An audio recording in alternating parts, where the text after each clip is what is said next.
Alright, hey, we are here. Welcome to the stream. Today I am going to be interviewing Sarah, also known as RynoGG, about various stuff. Sarah, if you want to say hi. Hi. Yep, that's Sarah saying hi.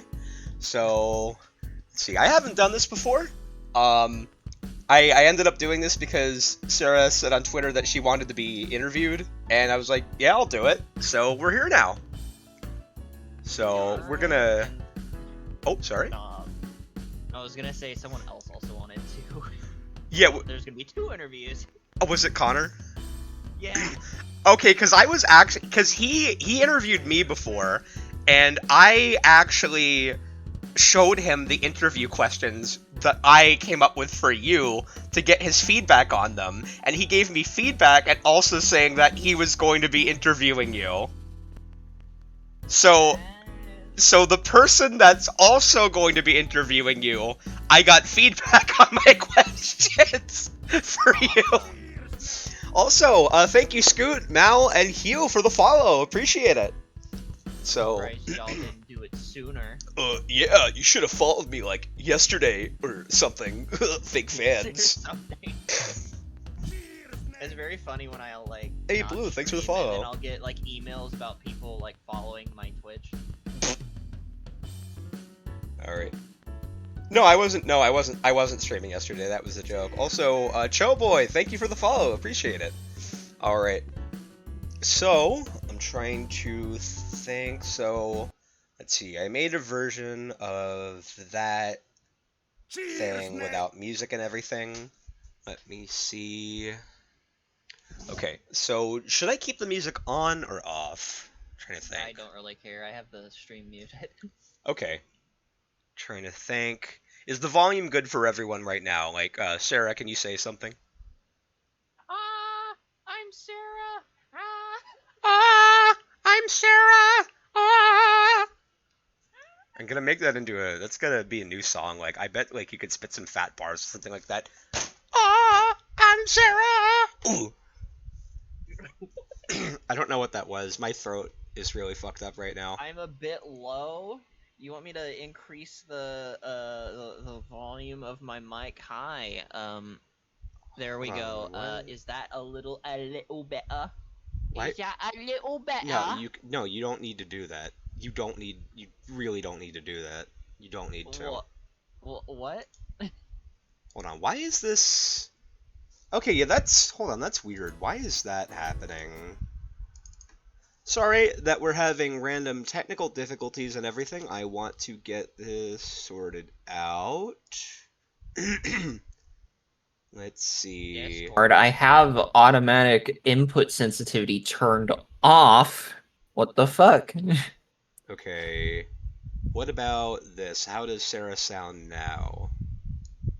Sarah's going to London today. I will stop the interview right now. Okay, no, apparently you're really loud now and you're echoing.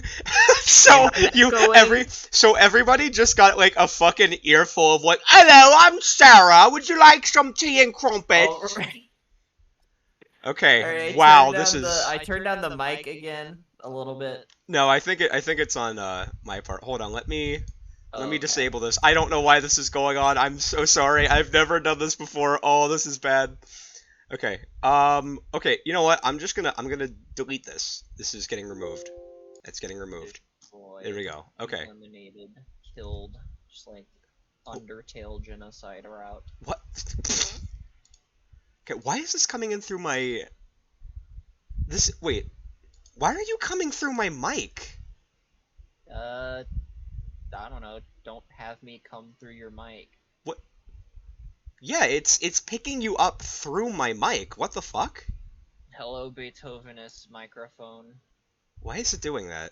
I just heard myself through your mic. Wait, what the fuck? Wait, you heard your... What's going on? What the hell?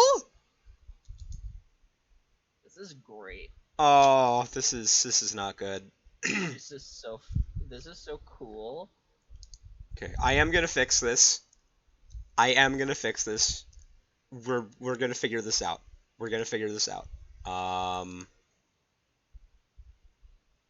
Oh, this is not going off to a stream. I am so sorry for anybody who is not okay. This is okay. This is fine. This is okay. This is fine. Okay, so yeah, that should only be capturing that. Okay, that should Hi. only be capturing that. So fix that. This should only be capturing that. Okay, let's try this again. Sarah, can you say something? Something. What the fuck? What the fuck? What the fuck?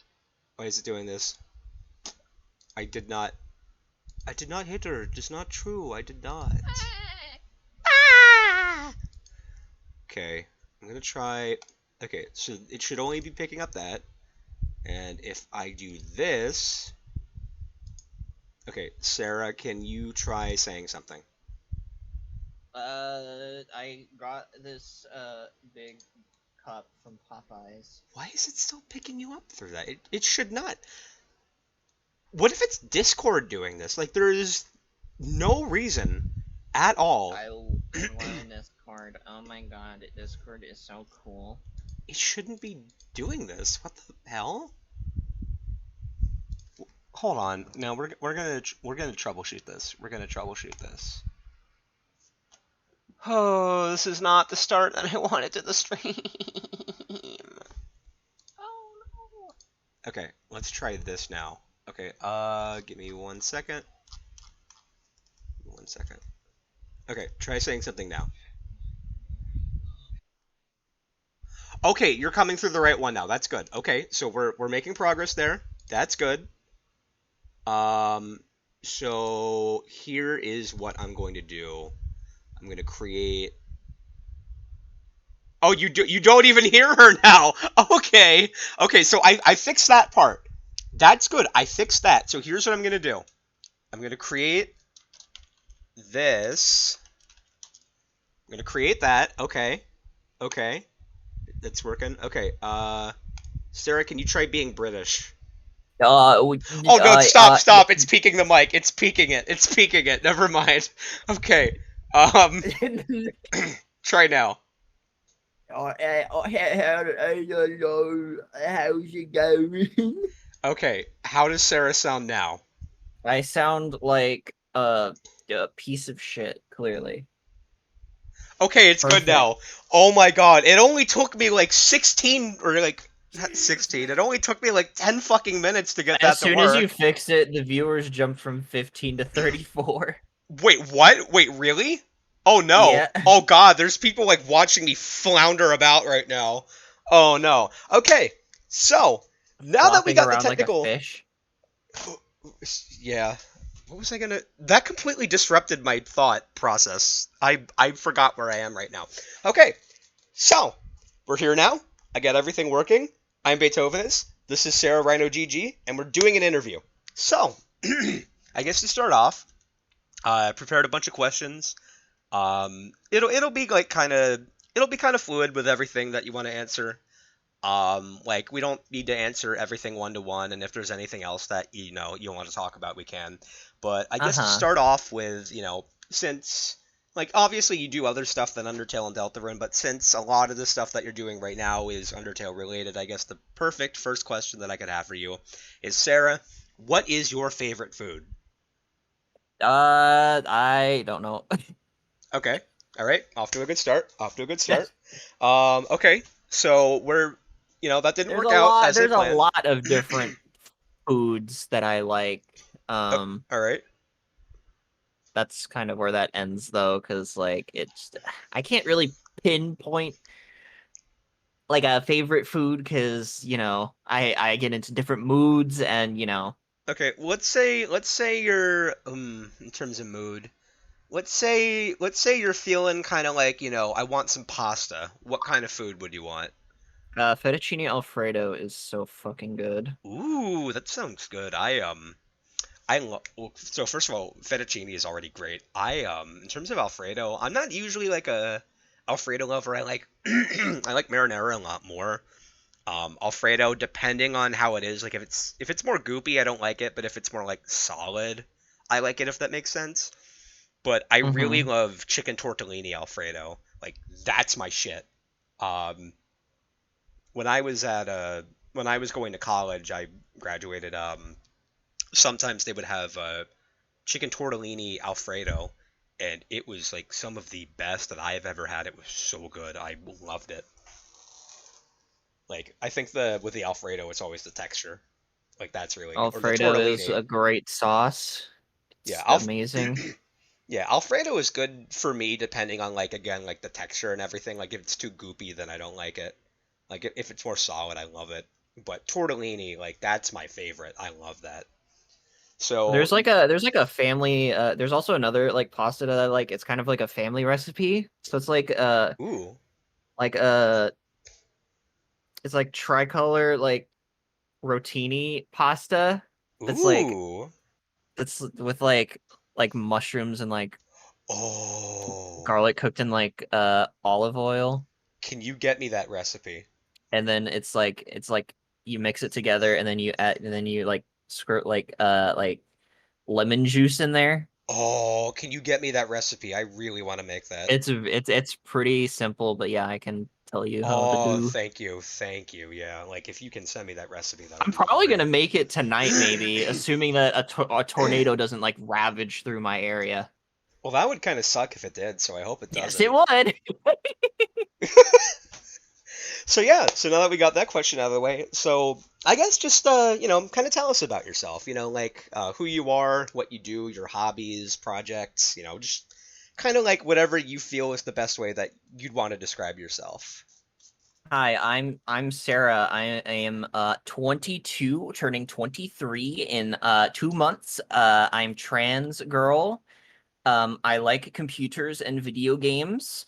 Um, I am in Cool Leg right now for computer science. I have one more semester left, so Hey, after the nice. end, uh, beginning next year, I will be out of school and with a degree. Hey, nice. Um, I have a cat, Chloe. I love her, but she can be a fucking pain.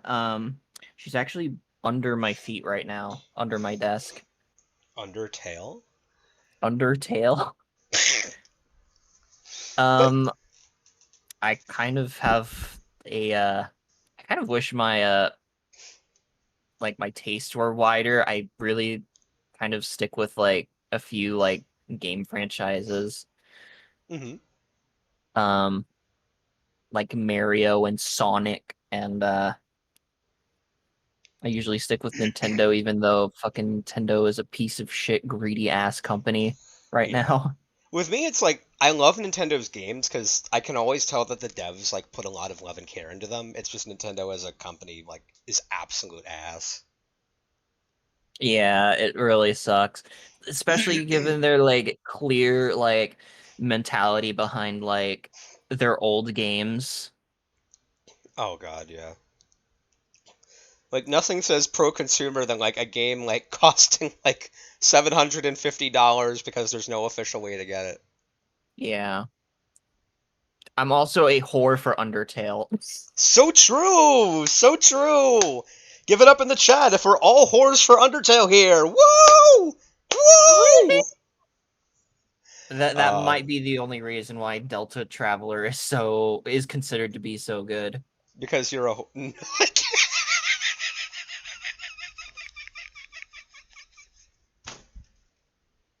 Hmm? I'm so glad I cut myself off there. I, I'm sorry, Scoot. The automod just picked you up for misogyny because you called your girlfriend. RynoGG used add permitted term whore. Oh boy, this It's a screenshot of that. oh this is really yeah, this is definitely a stream that's happening. This is definitely a True. stream that's happening. So now that we've gone on from that, so I guess to get into my I guess to get into my other questions and everything. So, in terms of like, because I know that you're both a content creator and you're also a game dev. So, what are kind of, what inspired you to pursue content creation and game dev? I guess. So like videos, I've always wanted to, well, both of them I've always wanted to do when I was young. Videos specifically, I remember seeing like YouTube poops when I was like 10. I was like, I want to make funny nonsense too. So I tried doing that, and it was really bad because I didn't understand that stuff. Like I didn't know pingas was supposed to like be like penis. Hmm. Um, I would like mix together like different YouTube poops. I don't have any of that footage anymore because uh I don't know where it all went. It's probably on an SD card that got lodged somewhere that, no one is ever going to find If you fi again. if you find it, can you put it in Deltatraveler behind a secret password? No. Okay, cool. Um, but then Let's Play started happening, and I was like, "Ooh, I want to do that." But my parents were like, "No, you can't have a YouTube channel." So I would just make videos for myself that no one would ever see, or I would post them on like Google Plus. Oh my, wait, so There are some of them that still exist, I think, or did exist until Google Plus shut down. Sarah getting ready to make videos for herself. Yo, what's going on, Sarah Nation? It's me, your girl, Sarah RynoGG, back at it again with another hot video for my one subscriber, me. It it would be so nice if, I actually presented as a girl back then, but whatever. Um, I'm just like talking about that so I'm not like dead naming you or like misgendering you for a joke. well, yeah. Um, but of course, at some point I get fed up with not doing anything. So in 2014, I made my not my first YouTube channel, but my first real YouTube channel that didn't like go nowhere, which was Rhino the Game Gal, not the original no or the original name, but you know, Yeah. gotta adapt with my identity. Yeah, But yeah. I first started making like Toontown content, and then at some point my parents were like, no, no, no more Toontown for you. You're too old for that." Because I was like, it was like 2015, and I was like 14. So like, they're like, no. So I They were tried to like do that, like like specifically like that. They were like, Nintendo no. content. Yeah, I started doing like Nintendo content and like TF2. Okay. Um,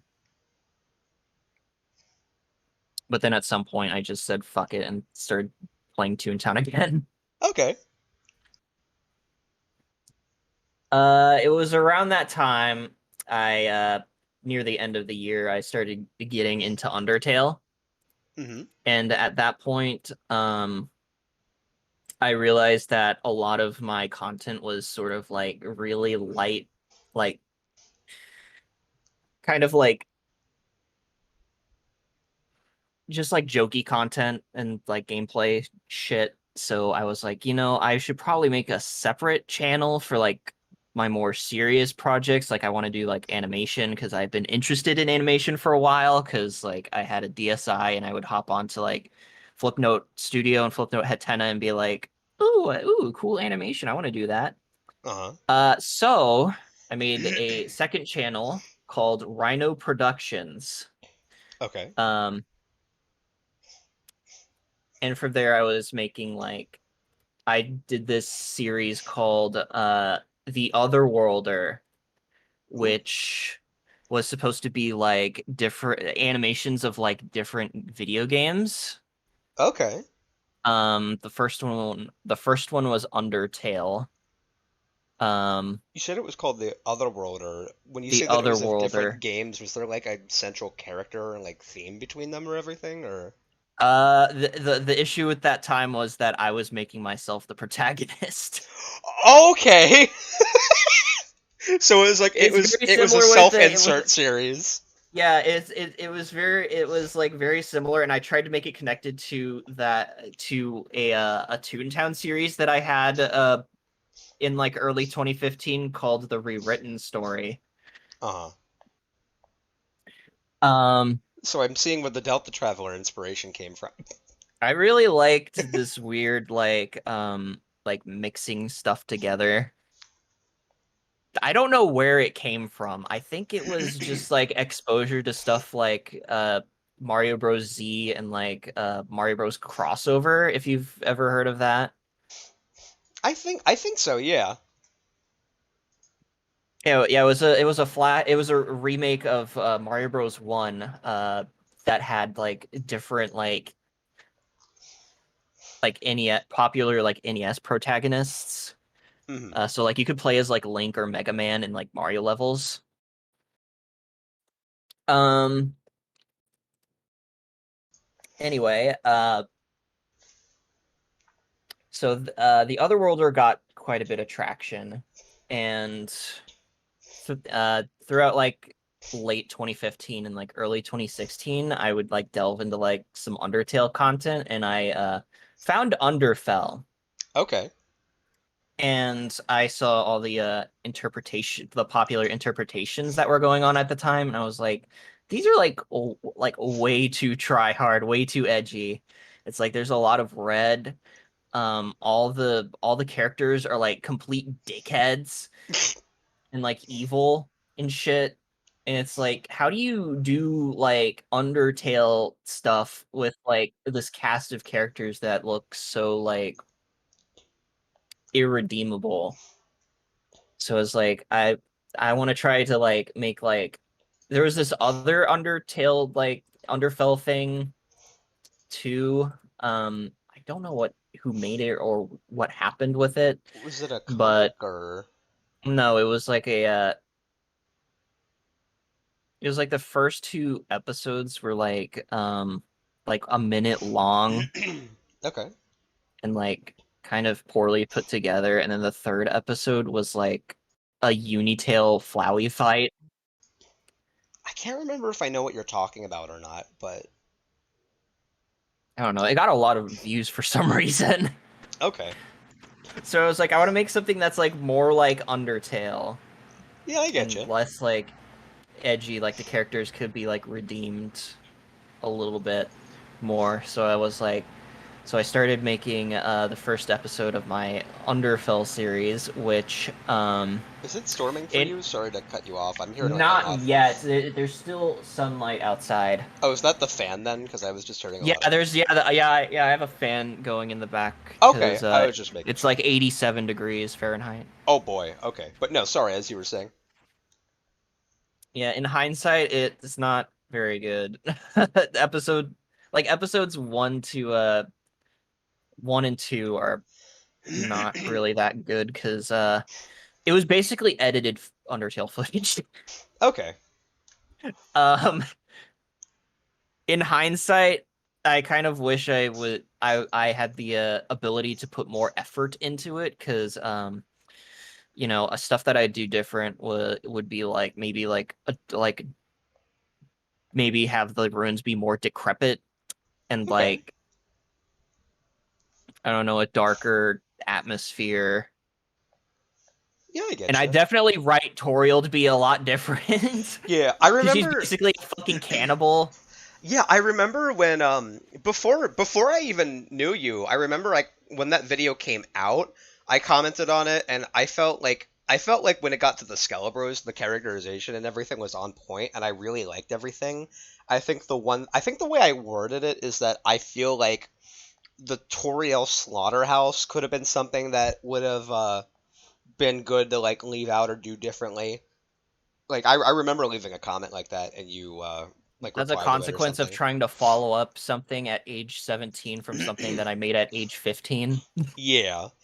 Cause well, first of all, funny thing is that you've like I'm planning to like ask you a few questions about like some of the projects that you've done, and you've already answered two of them, being like what inspired you to create your series, and then if there's anything that you would change from earlier episodes. But do you think that at some point you'd want to, like now that with your Underfell series, how you're using the Deltatraveler engine as kind of like a skeleton of a game engine for it, do you think at some point you'd want to like go back and redo the Ruins arc?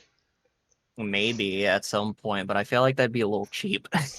No, I get you. I mean, I don't know. I feel like people would think that like, oh, I'm just like trying to like get more views and shit. I don't think so. I think that if you're dissatisfied with it and you have the tools at your disposal to make it more consistent with what you have today, I think it's perfectly fine if you want to go back and do some touch-ups and everything.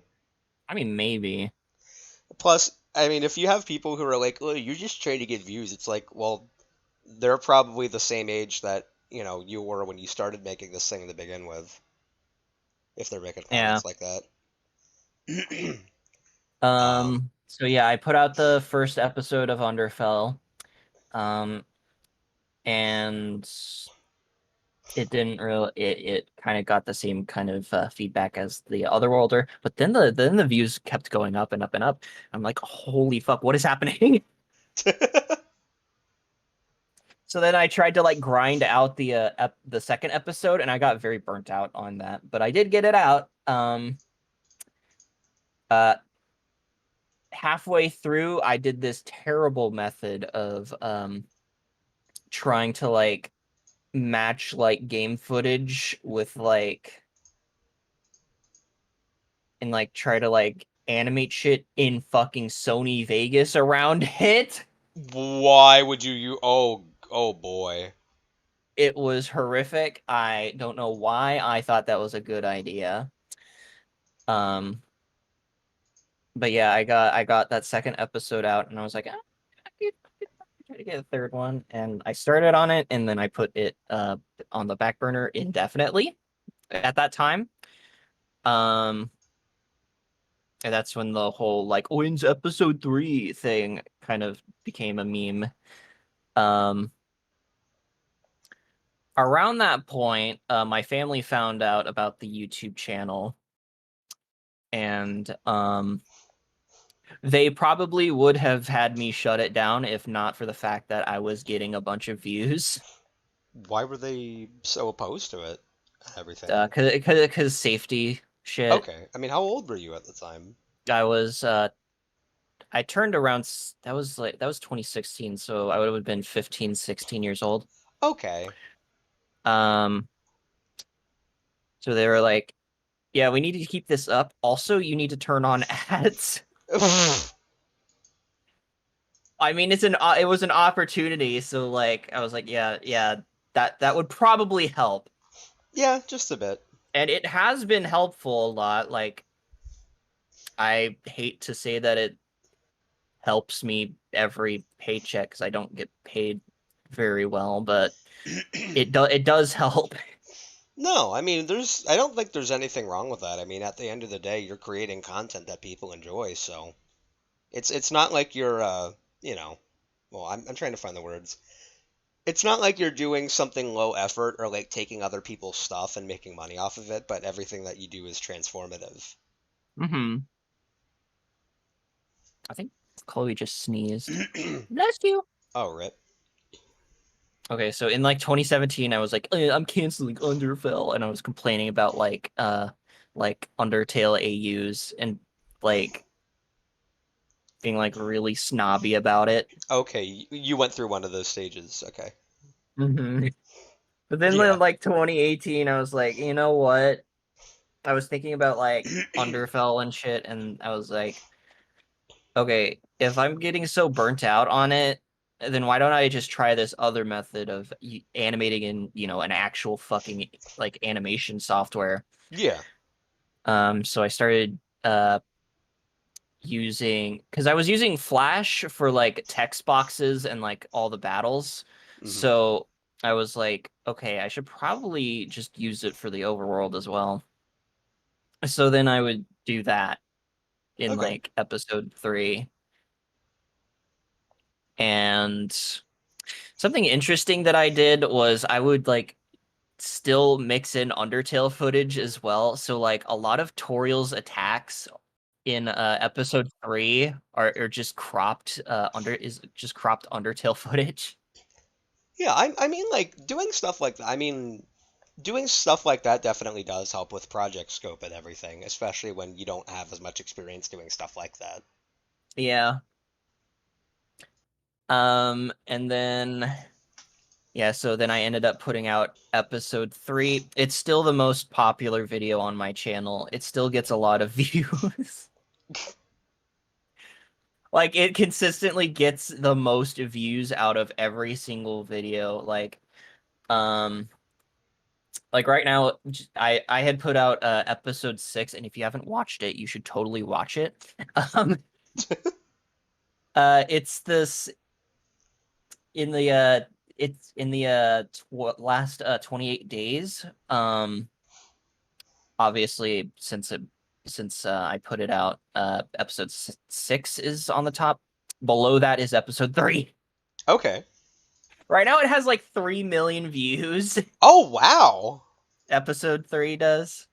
Oh, wow. I know, it's crazy. And I I didn't even remember realize that. I do remember you put a you left a comment on the video, and I was like, "Oh my god, someone cool actually recognized me. Holy shit." Oh wait, you knew me at the time? Like you knew who I was? I didn't, but I looked at your channel and I was like, "Oh my god, Oh, okay. this person with Underfell with Underswap was like really cool. Wow." Okay, thanks. I never even knew that. Uh, that was 2018, and the year prior, I started getting into like game development and programming. hmm Um, and at the end of 2018, yes, it was the end of 2018. I started making the my first Undertale fan game called Atonement. Okay. Um, Yeah, Sarah sees the chat. She's a mod too. the idea of uh it was like post soulless pacifist, hmm and Frisk and Kara are in hell because they Kara started killing people after escaping the underground with everyone. hmm The execution of it was really bad though. I getcha. I really liked the idea of it and everything, and I feel that there were a lot of interesting things that you could have done with it. I do remember I thought that the interesting thing of like having sinners and everything that you were fighting was neat, and was it it's been a while since I played the old version, but was it a mechanic that like you could either like help sinners like heal, or you could like You had absorb their 3 energy or choices with whatever? them. You could either destroy their soul and absorb their determination. Hmm. You could steal their soul, or you could spare them. Okay. What was the difference between stealing souls and absorbing their determination? Uh Like, killing them. I think the idea was killing them, you were just trying to become more powerful. okay. And then stealing them was like you were collecting just souls because, like, I don't know, taking over as the devil, I guess. Okay. I do think that was an interesting concept. I do remember like kind of laughing though, like in retrospect, because I remember that there was like The big boob because lady. yeah, yeah, it's the jiggle physics. Because I was gonna say that I like the idea of having different sinners and everything. But whenever I think of that, my mind immediately goes to the big boob lady. Ugh, God. um. It's part of atonement, says Scoot. Oh It's worth God. mentioning at this point in time, I was doing everything by myself. Like I was making Underfell by myself. I was doing Atonement mostly by myself. Um So you didn't have anybody to like bounce back ideas back and forth with and be No, like, I "Hey, didn't. should I put a big boob lady in my game?" No, usually people. I was at that point. I was on Toontown offline, and people were like, "Oh, this is the best thing. This is the best fan thing I've ever seen." This is the best thing since sliced bread. And it's like in hindsight, I probably shouldn't have trusted their judgment. Do you think so? I guess a question from that before we get back to everything. Do you think how do you feel about Atonement? Because I know that you originally wanted to redo it and you put out the old version just for people to see, but I know that you already have a lot of things that you've either done or been doing, so I don't know if at some point you want to revisit that idea or like at least not like revive the project, but at least like maybe explore concepts from it and something else. Maybe, but at this point, I have so many ideas in my head, and I'm already working on, Deltatraveler, and Yeah. I'm about to have to go start looking for like a full-time job, and I don't think I'd be able to. I getcha. I mean, like, you could always just, like, have a little atonement Easter egg in Delta Traveler, and that's the secret boss battle with the big boobs lady. If anything, I would do Lucifer because that was probably the only character in the game that I really liked. A Lucifer boss fight could be kind of neat, though. Uh, Maybe. yeah, I mean, after the after the boss fight, you find Rousey and the big boobs lady smoking doobies. Oh my God. Like, Rousey says doobie and disappears, and then the woman says boobie and disappears. God.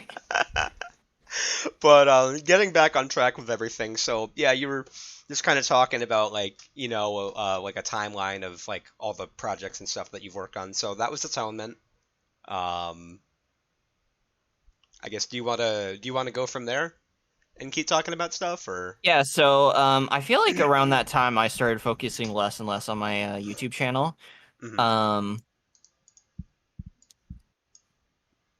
Around like 2019 was when like because like around that time, like from 2017 to like 2019, I was starting to get into game development, and I was still super into Toontown, and at that in that period of time I was led onto the Toontown offline team in 2017, Mhm. and I was like working on that while doing YouTube.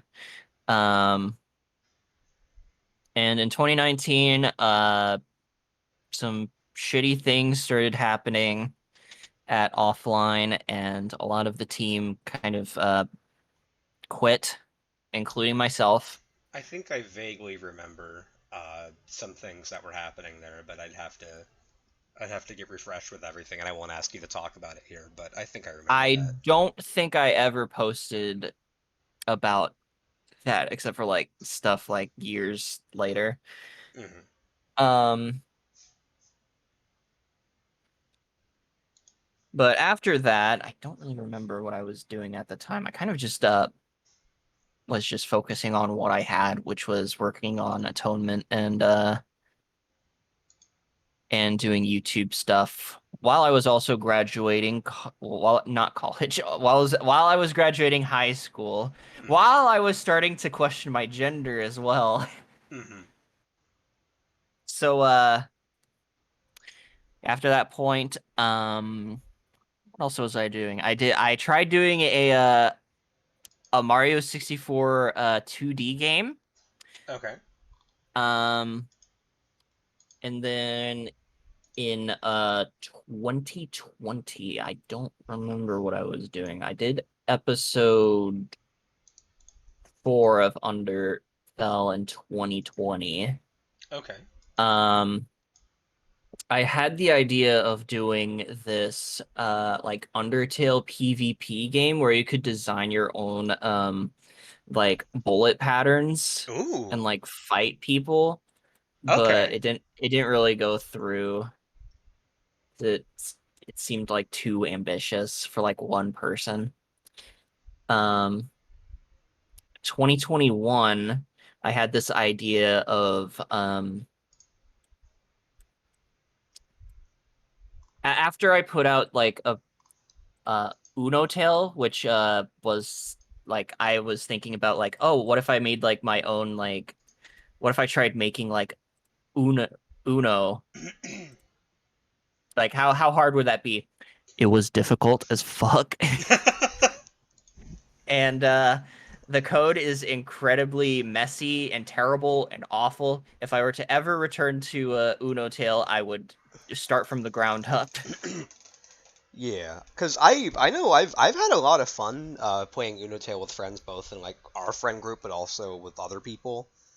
That Um, was when I first started getting in contact with you. It was UNOTALE. yeah, yeah. Um, because I personally think that the way that you've been able to adapt to the gameplay of Uno within like an Undertale aesthetic, but also with like its UI and everything, I think you've done it really well, and I think you've done it in a way where it feels very easy to jump into, accessible and fun to play. Hmm. Um, so like that's I think that's really neat. Um, I guess like so since we're kind of jumping back and forth, like since like a lot of like my original plan with everything was like to like go like certain question by questions, but like you're answering some of the questions that I do have about certain things, or which I don't have a problem with that. Like I don't mind if you want to talk about all that stuff, answer some of those questions, and then I can just go over the questions that I still have. But I guess since Okay. we're on the topic of Unotale, so what do you like? What's your favorite detail about Unotale and everything in terms of like it could be whatever. Like it could be how you adapted something. It can be just kind of whatever. Hmm. Um. No one ever sees the disconnect mid game thing, which I don't is remember. Yeah. the player turns to dust.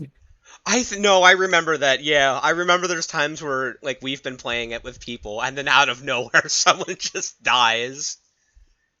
And I don't remember if the soul shatters as well. I don't remember. Hmm. So it's a lot of stuff because I tried to make atonement as like as accurate as possible, and since then I've just been using the code base from it for like all my Undertale fan games, Hmm. including UNOTALE. Okay. Because like when I was making like Underfell, I would like really like meticulously like look at like how things were moving and like all the frame timing to make sure that everything was as accurate as possible. I have a notepad of like Undertale animation notes of various shit like Yeah. frames like how things like move per pixel, Yeah, stuff like that. I know that with TS we're really meticulous about that stuff too. Like if you kill Asgore, we have the frame rate. Like I don't know if it's the frame rate or like we emulate it doing that, but you know how in Undertale like the frame rate kind of slows down for like I don't know if it's for dramatic effect or because Toby Fox moment with coding, but when Asgore dust, you know how it like slows down from like 60 to 30 FPS.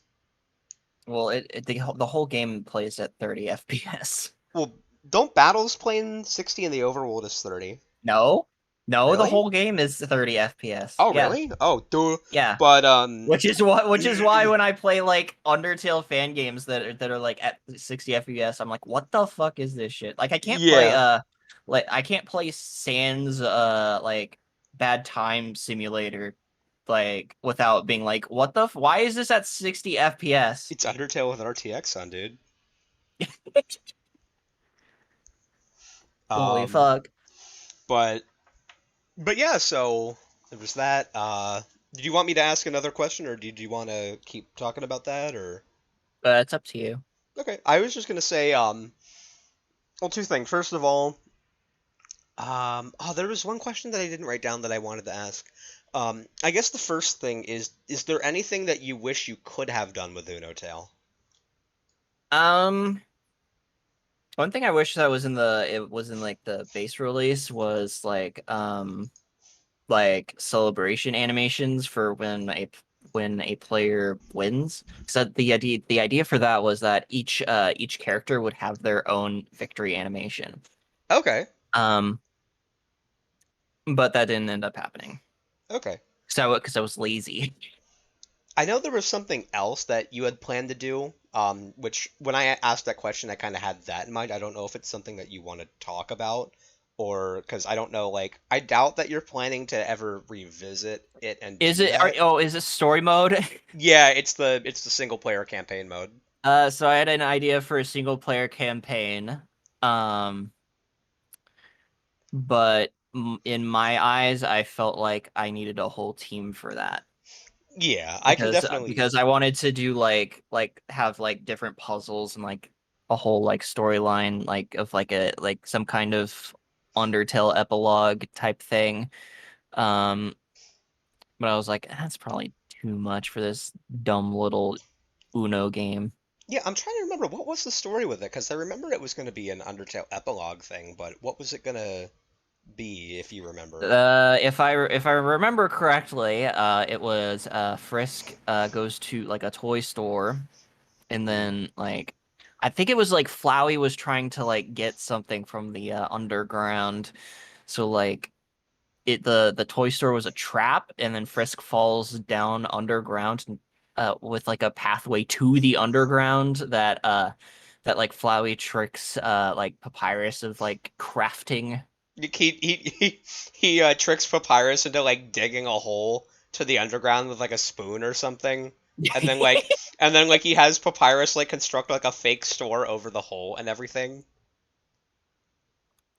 Um, I don't think the store was fake necessarily. So like so the store was real. It's just he used it as a trap, and he got Papyrus to dig a hole between the store and the underground. Yeah. Was there space for Saddam Hussein down there? Oh.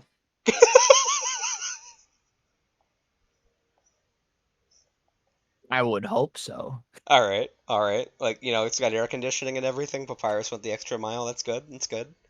Um, let's see.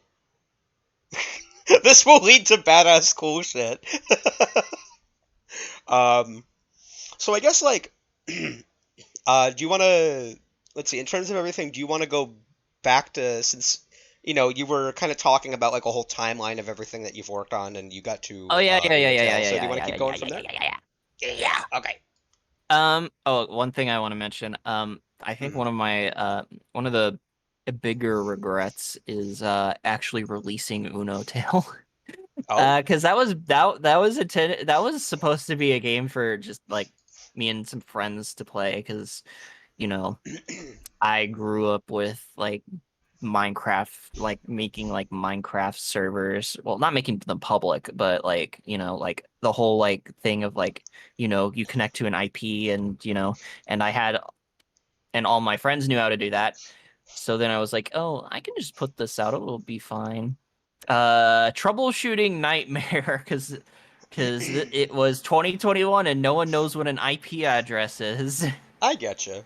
I do think that um in terms of like cuz was it like one of your first experiences with like releasing a game and like, doing troubleshooting and like Yeah, putting up patches for it? yeah, it was like it's the first time I released like like a an actual full game. Not actually, no, that's not true. Okay. Um, I oh, I was it just was the first game I was proud of. okay.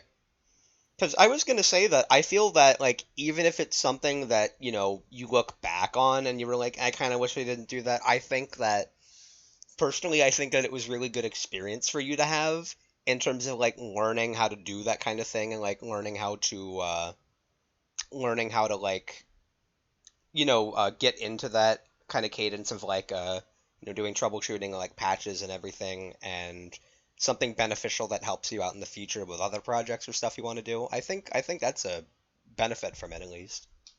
Hmm. Um, I was about to mention the completely broken RPG.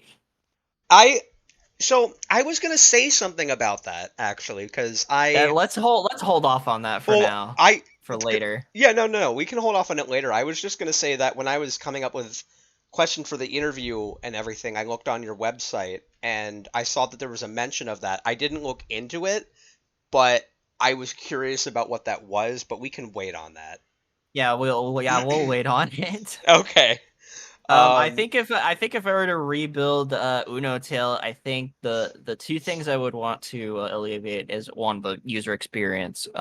Okay. I think I would only try to do that when if I actually have like enough money to host like a master server, Okay. because you know children don't know what an IP address is, and you shouldn't trust them to put their public IP address into a Discord server Yeah. for strangers to use for nefarious purposes. Yeah. Cause Um, Because I know that you use Unity, but like I don't know if GameJolt has like an API for multiplayer stuff, but I know that because like I for your TS we use GameMaker, but also I know that Ricky G's Don't Forget Connected uses GameMaker, and before they're eventually gonna like sunset the public multiplayer, they do use a GameMaker server services for that.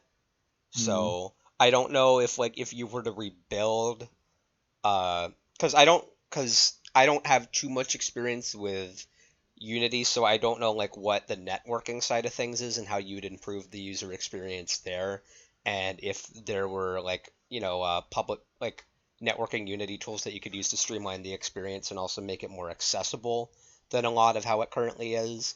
But I do know that like if you ever used GameMaker for it instead, which I feel like you wouldn't, there's tools for that too. I think if I were to, I'd probably need to use a different, because I use a framework for the connectivity shit. Hmm. So I'd probably either need to like find like a better framework, or make one myself. Okay. Um, and the second thing would be to reduce the wait time, Okay. or try to alleviate it in some way, because the issue is, I think the main issue with Uno is that games last forever. Yeah, especially when there's times where like I know there's times where we played it and somebody went AFK, and so we're just kind of stuck. So I feel like if you were to have something where it's like an AFK detection timer, that's kind of like, hey, like you better play something soon or else it's gonna skip you or something like that. That would certainly help. Yeah, I think, because I'm pretty sure Uno, like the official Uno game on Steam, does something like that, where you have a time limit to play a card, or if you don't, then it'll just pick up a card for you. Okay. God, can you imagine having something like that in Unotale and it automatically like plays the person's like stack four card? Though I'm not sure how we'd be able to work. Maybe we can have it like like a room option, because I'd also want to keep the dare card. Yeah. Anyway, 2021 was a lot in terms of my output in like Undertale stuff.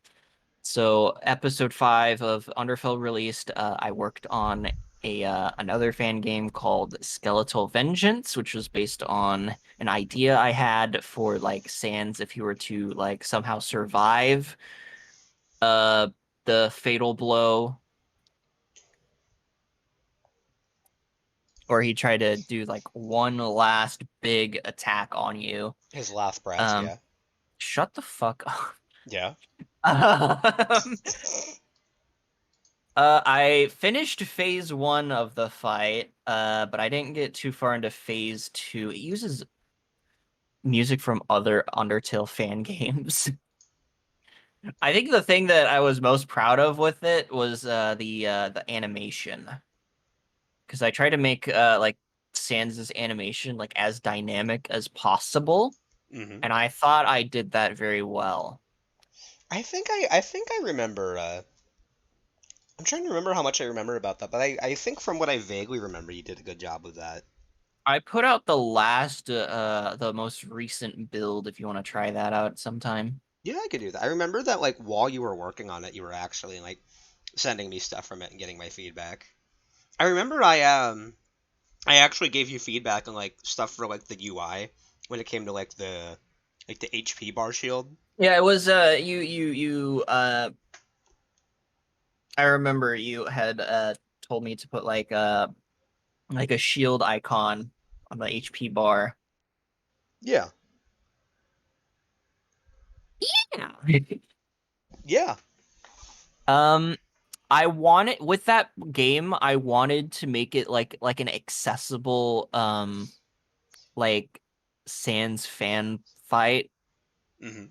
because all like every single like like fan developer and their mom likes making busted ass Sans boss fights where you can't like You wanted to actually approach it. the attacks aren't like telegraphed well. I wanted to have that You wanted to in my approach game. it. Oh, sorry. You wanted to actually approach it from a game design perspective as opposed to an animation perspective, where a lot of people, like little Jimmy and his mom making Sans Undertale fan games, how they kind of approach it more as like they're adapting like a they're adapting like a Sans fight animation to a fan game, but without actually understanding like the different aspects that go into designing something for a game. Pretty much, yeah. Yeah.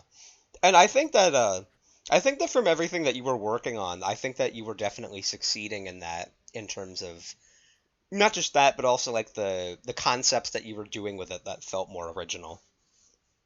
I do wonder if I went a little too far on the whole like accessibility thing because I had difficulty options that you could set like you could set like iframes and like turn on an option to do more damage. I mean, personally, I think that's not going too far. I think it's really cool to have a lot of modular difficulty options like that, and I wish that more games would do that. And Not to, there was also there was also karma drain options that where you could slow it down or you could speed it up. ooh, because I feel like having modular options like that would be really neat, especially if you were to have like a not like achievements or like trophies, but like imagine that like if you were to complete the game with certain configurations, it would like give you like a little like award trophy, and like you could have like a whole trophy case or whatever, and there'd be like different awards there for like completing the game with certain things. So it's like if you can like use certain accessibility and difficulty features to make the game an easier experience for you. But if you were to do it with like certain ones enabled or disabled, then you could get like little awards for them. So that way, it's not like punishing you for making the game easier, but it's also rewarding you if you want to try something else. Yeah. And I think that if you ever did want to revisit that concept, not just in terms of like a Sans Undertale fan game, but in terms of like any kind of project, whether it's a fan game or like an original thing, I think that having modular options like that could be really cool. Like Yeah. even if you wanted to do something for a game jam or something, I think that having that kind of those options would create a lot of replayability. hmm Um, so yeah, I ended up canceling the game because I couldn't think of more attacks. Even though I introduced a whole new like a whole new soul mode, I was like, I don't know if I can really like keep this up. What was Um, what was the soul mode? I can't remember. it Was it like an upside was down one or orange. literally It just was orange. okay? The idea of it was similar to like V6 where like you know how you like jump and you like reverse gravity. I think I remember that. Yeah. The idea was those like bouncy platforms where you land and you immediately like jump. Mhm. The idea, so what that turned into was like similar to the blue soul mode, but whenever you hit the ground, you reverse gravity and start falling again. Okay, I think yeah, I remember that. That was neat. It's technically still in the code of Deltatraveler because I built it off uh of Skeletal Vengeance. That's Version 1 of Deltatraveler still had a bunch of like old shit from past fan games. Like I think all of Sansa's sprites from Skeletal Vengeance were still in the game, and a few sprites of like Lucifer from Atonement. okay. I think it's I think the way that you designed that mode where like the soul was constantly moving, I think that's really neat as opposed to what I've seen other people do where it's like if you don't move you take damage or something. Okay, that's a little dumb because Yeah, the idea people have because done that. I looked at like the whole like all the soul modes and I was like there's always like a simple concept associated with them. And how they follow kind of like a game and everything. Yeah. Yeah, and I feel like if you're going to make a soul mode, you need to adhere to that simplicity and not make it super complicated. Yeah, because I think my personal favorite execution of an orange soul mode has got to be what Inverted Fate did, where it's like a the orange mode was like kind of like not a dash, but like a punch or something, and you Ah. I think it was used to like punch outside of the battle box, and then it's like the whole screen was like the dodge section and everything. Um, but I think that was my favorite version of the orange soul mode. But I also think that the orange soul mode idea that you have here is really neat, and I'd like to see it used in some capacity for something. I know with TS we have I know that with TS we have our own idea for an orange soul mode, but I it's going to be a ways off before we do that, and I also think it would be interesting to play around with something similar to what you did here that was like inspired by V6 because I haven't played V6, but I know that some people on TS have, and you know, if it would be cool with you, it would be neat to like experiment with something like that. That would be cool. I mean, I might look into using the Orange Soul mode from Skeletal Vengeance maybe in some kind of like boss fight in Delta Traveler. I don't know. At the Yeah. very least, I don't have to program anything because it's already done. Yeah. I'm just saying that like if you're ever cool with us like experimenting with like a similar concept to that and everything. Yeah, sure. I mean, you already sent me something about something with the blue soul. Uh, You don't know anything about it, and nobody else needs to know anything about it. That's okay. I don't know anything about it. You're right. Anyway, speaking of Delta Traveler, I also started it in 2021 because Chapter 2 of Deltarune released um, very shortly after release. People were making memes about a funny little edit of Chris and Susie in Undertale, I think. Was it really the first one? I think so, yeah. Was Huge just said in chat, Delta Traveler made me trans. where Susie said something like, "God fucking damn it, Chris, where the fuck are we?" Um, and that whole trend was like really popular. People putting Chris and Susie and a bunch of other like IPs, and I was like, I could probably make something like that. Maybe I could make a whole game about it. The original idea was just to make just the ruins of Undertale with Chris and Susie. Hmm. Um, But then I quickly was like, I could probably try to do other games. Like one of the first ideas was putting them in TS Underswap. Yeah, yeah. I remember at one point, didn't you say that you wanted like you were considering making TS Section 2 or something? Or I like Section think 3? so. Maybe it was Section 3. Section 2, I think, was Underfell. Yeah. And then the fourth, and then the next ones would. I had said like a link to the something weird like a link to the past or Super Mario World. Wait, what? I think that was one of my first Super Mario messages of World? like, yes. Oh my god. That would have been Um, interesting. but throughout while I was making the first section, I started trying to like flesh things out. Like, okay, what do I want to try doing with this?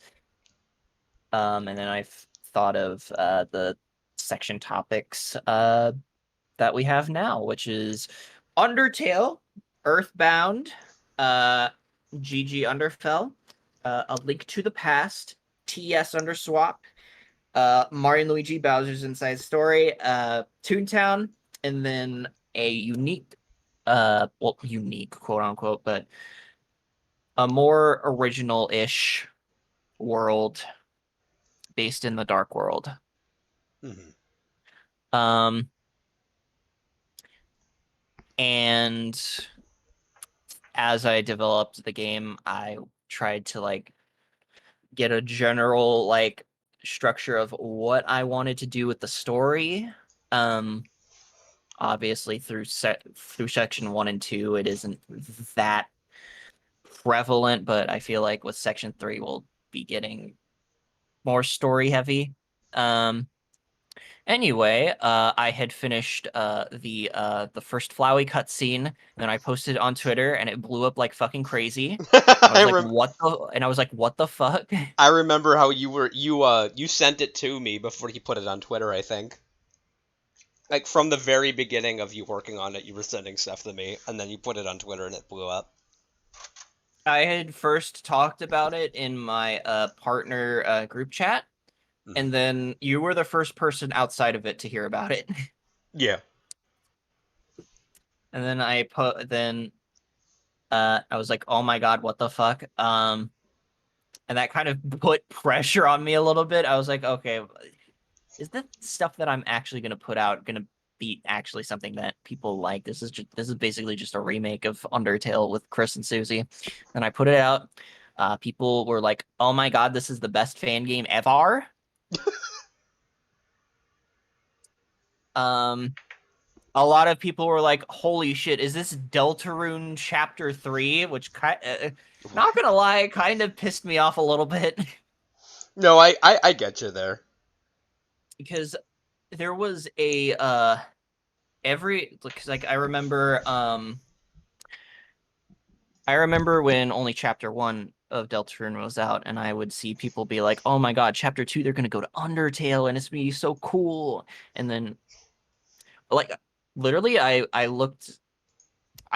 found like as I was like, I think after I put out section 1, I found an old YouTube video of like a fan made like chapter 2 boss fight, and it was literally like evil Light World Chris versus Flowey, who looked very similar to what we did. Oh wow. And I was like, what a coincidence that is. Sarah RynoGG is actually stealing from other fan games. No, no, it's just coincidence. I love how half of that just cut off. So it was like, no, it's just a, it's. Um, okay. Where were we? Oh yeah, and then chapter 2 came out, and then people were like, "Oh my God, chapter 3 is going to be Undertale. Holy shit. What? Undertale is a dark world." I have a lot of strong opinions about Undertale and Deltarune. Undertale is not a dark world, it's a light world. Yeah.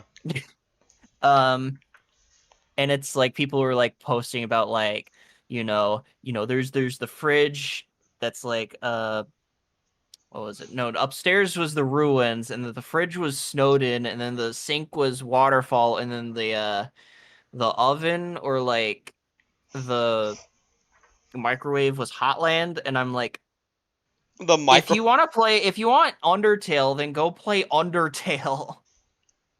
I don't know why, but the phrase "the microwave is Hotland" is just really funny to me.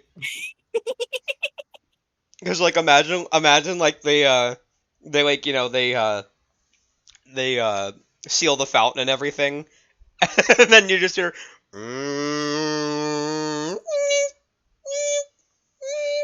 That would be very funny. Um, but it's also just like a not only is it like cheap, it's also like a disregard of like how like the Dark Worlds even work. Like they form through like yes, they form from objects around them, but it it it doesn't like turn into like literally like that. It Yeah, it's a encapsulates representation. like Yeah. the world kind of reflects what it's like instead of it being like, the actual objects. Like Yeah, I get what you're saying. It's like I personally think that there's a lot of comparison, like because with Undertale and Deltarune, it's like I know that Toby himself described it as like a sister experience to Undertale, and I feel that like while obviously both worlds aren't the same, and you can't like say that things are one to one, I do feel like there's a lot of comparisons that can be made. And while I feel that people saying that Undertale was a dark world isn't exactly the way to go about it and is missing a lot of important information. I feel that there are definitely some comparisons that you can make between the Dark Worlds in Deltarune and Dark Fountains, and then the Barrier in Undertale, in terms of them being like a manifestation of one's determination and will.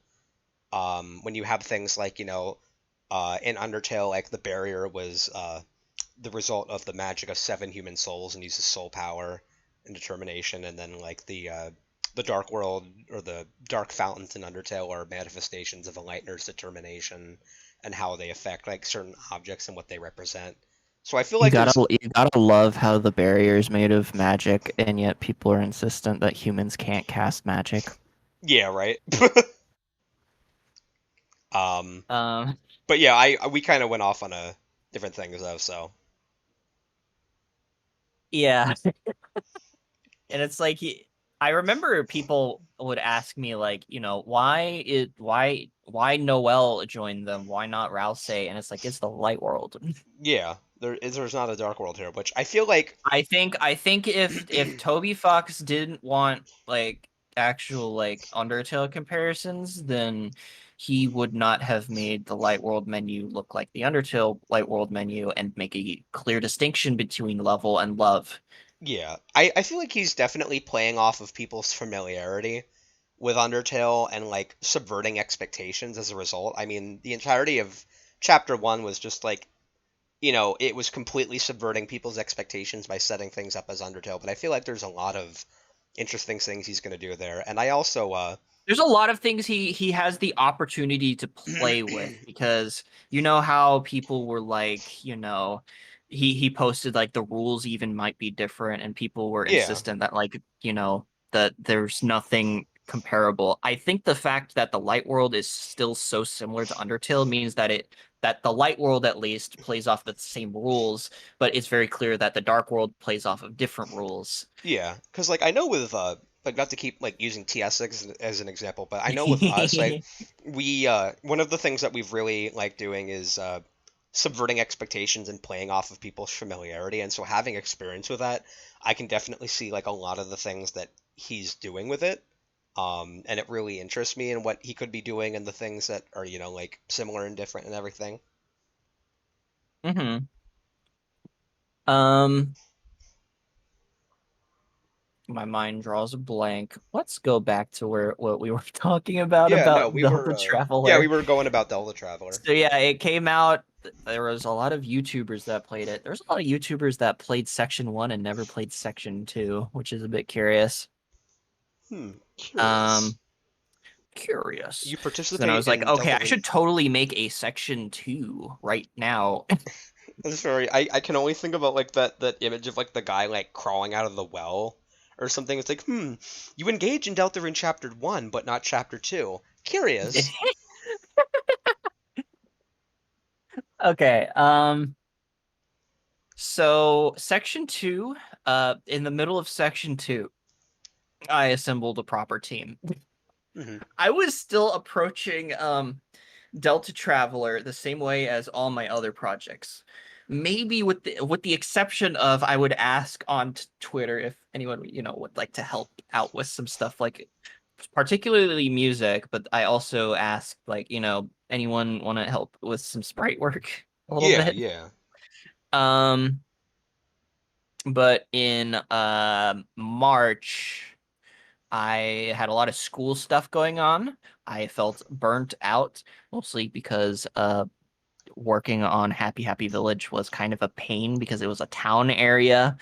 Um, Me and I both had to then. do a lot of NPC sprites. I still did a lot of NPC sprites, but Working on Starlight Isles for like 3 years, be like, so I was like, hey, I'm assembling a team. Anyone want to join? And then I got a lot of cool talent that joined, and I was like, wait, what the fuck? yeah, What do you mean really talented people want to work on my bullshit meme game? because it's cool. So Section 2 released, um, and people think it's really cool. Mm-hmm. Mm-hmm. Um, it took 7 months to make. Oh yeah, I Mm-hmm. forgot to mention, Section 1 took 2 months to make. Did it really? Yes, yes. I started it in September 28th, 2021, Mm-hmm. and then it released in November 20 something. Oh wow, okay. And then I soon after started on Section 2 that released in June of 2022. And then we started working on the Under event trailer Mm-hmm. with some Section 3 work in between. And I am a bit shocked that Section 3 is taking longer than Section 2. I mean, I can I can also understand why because it's a combination both of so I feel like with each of the sections so far there's a lot of different things that you're learning from it, but also there's like different things with them. So Undertale, it definitely took the least amount of time because it was something that was already existing, and there's a lot that you could draw from that. Um, the Earthbound section, excuse me. Oh well. Oh, hold on. Okay, there we go. The Earthbound section definitely took a lot of time because it was the first time that you were taking a non-Undertale game and you were adapting it to something that was more Undertale and Deltarune, both in its visuals, its gameplay, and you were also trying to figure out how to like adapt it properly. And then with Section 3, even though it's based on, something that's more Undertale, it's also something that like it's based on an animation series that you haven't like fully put out yet. So it's like with both Section 2 and Section 3, they're taking a lot more time because there's a lot more things that you have to consider with them as opposed to Section 1. Mm-hmm. Um, I think the thing with Section 3 is that one, I'm probably needlessly complicating stuff. And two, there's a lot of story stuff. Yeah. Like I spent 1 month on a single cutscene. Or I guess you could call it a scenario, I guess, Mm. even then. Um, it was it was something that I don't think it's in Shay's YouTube video, but he stopped right before it. Okay. It's a cutscene that's in a bedroom. That one, yeah, yeah. Um, I remember that. yes, there are three like cutscene. I think three or four cutscene objects that play back to back Okay. because it's that complicated.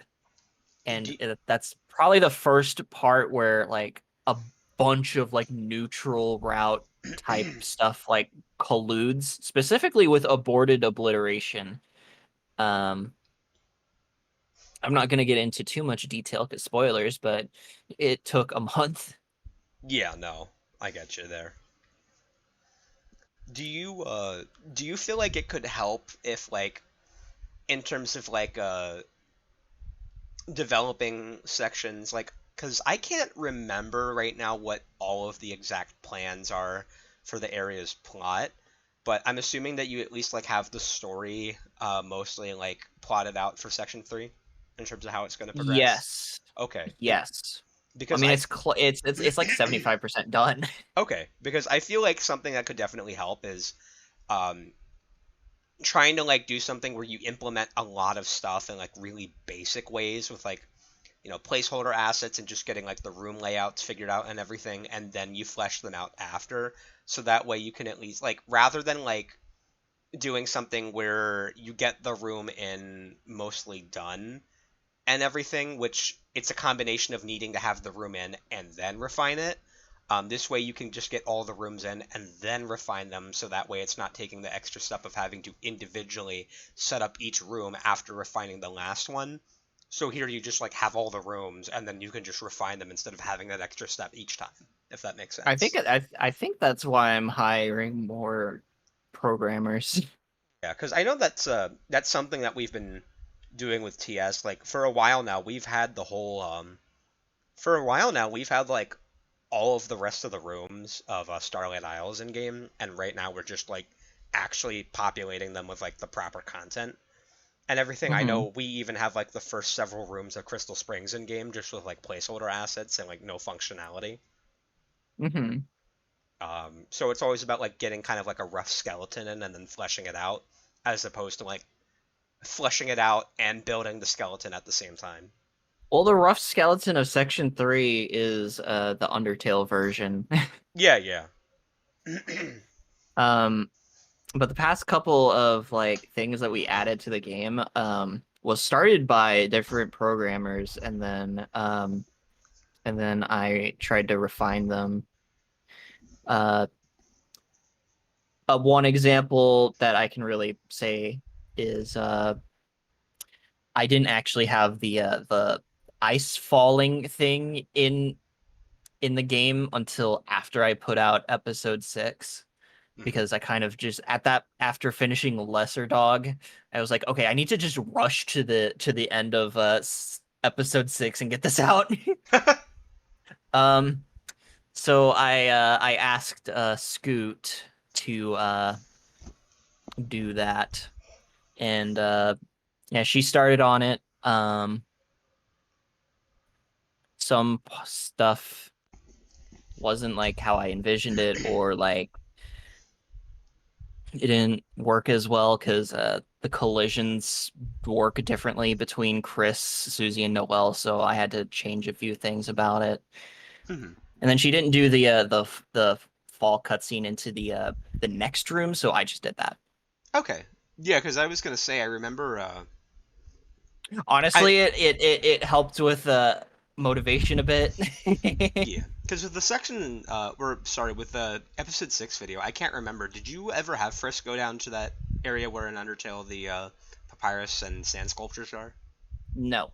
Okay, I bet because I remember watching that and being like, huh, I'm curious that you didn't have Frisk like at least like walk down there or something. And I bet that there were people like, why didn't Frisk go down there? It's because I'm lazy. So true. No, you can see it when Deltatraveler Section 3 comes out.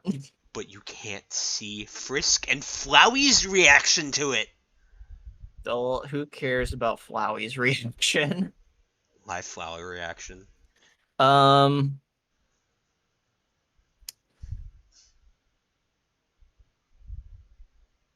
I don't know what But I was gonna say.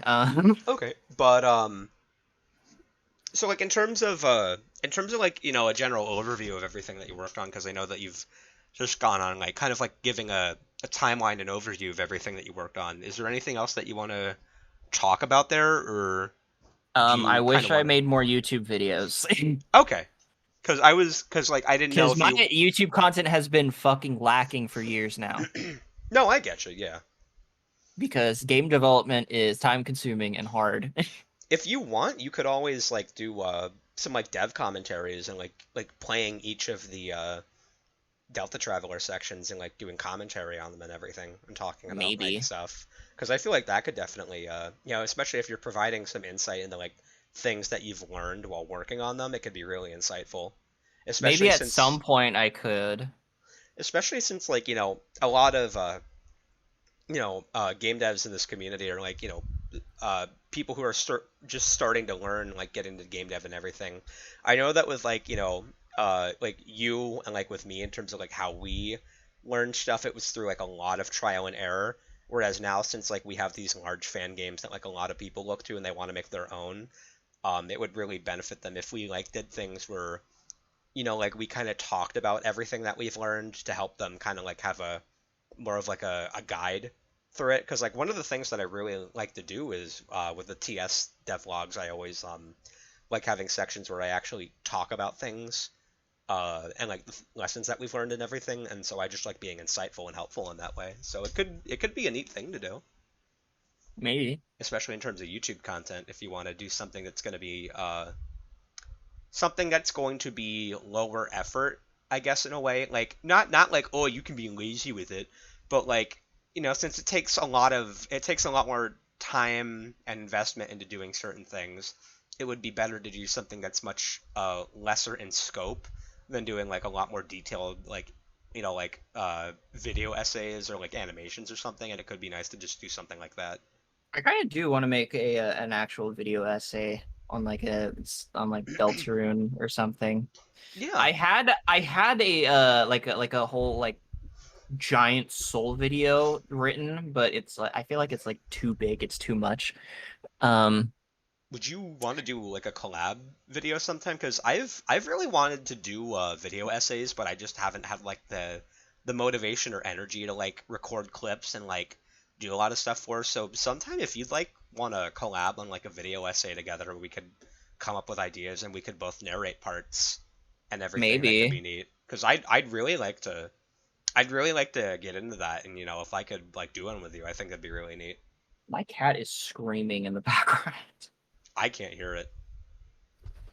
All right, well she's going like stop being on the interview. Okay, that's why I couldn't hear it because when you tried to like mimic her, you just cut out. So I just sort of like, hey, yeah, and she's going like, Do I have hold on. Let me see here. I know what the issue is. Noise suppression is on.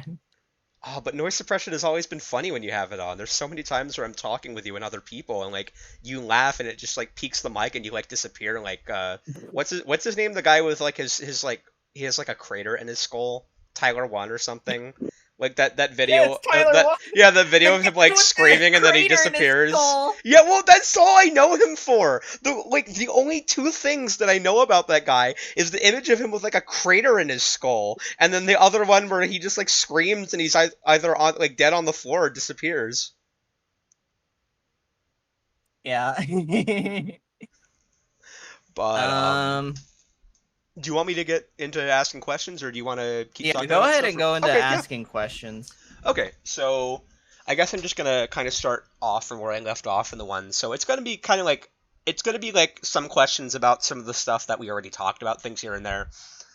So I guess first of all, what do you think some of your biggest inspirations are when it comes to content creation and game dev, both people and games, or just anything in general? Hmm. Well, obviously Toby Fox. Yeah. Uh, Video wise, I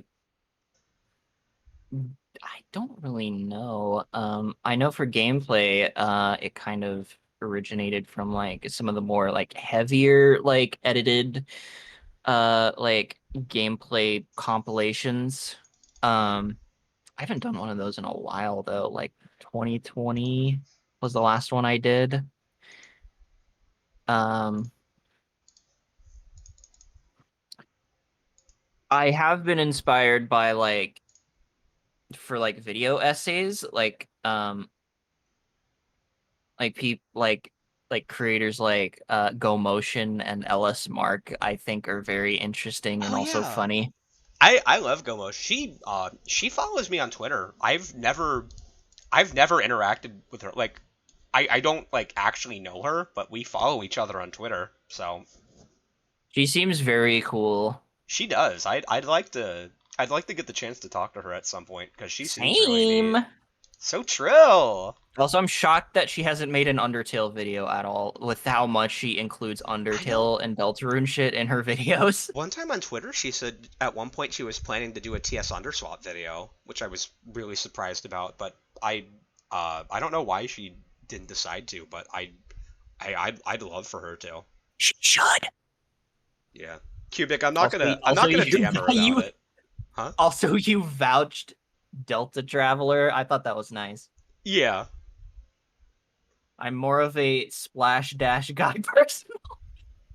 I have no Yeah, idea who splash that dash is. is cool, but I don't know. Oh, Defunct Land and Wendigoon are great. I love watching Defunct Land whenever my boyfriend and we love watching Defunct Land whenever one of his videos comes out. They're always really good. Was he the one that did the video on the Wiggles World lately? Or I don't remember. I think I've watched a couple of Defunct Land videos, but I've never really like binged they're really it. good. I love his stuff. Yeah. Also, oh okay, Cubic. Um. Okay, so I guess the Now you see here, I'm too self-conscious. I feel like everyone hates me. I can't go up to anyone and be like, hey, hi, without them thinking I'm fucking annoying. nice fucking Friday Night Funkin' bar spitting. um but no, I get that completely. I've gotten a lot more confident in myself, and I think one of my insecurities definitely is I don't like being annoying. I don't like annoying people. I think you're And very funny. thank you. I appreciate that a lot. I've definitely gotten more confident in myself in general and talking, and um just like in terms of like how I can do during streams and like, Honestly, I'm being shocked that entertaining. people like my voice. I've always been like,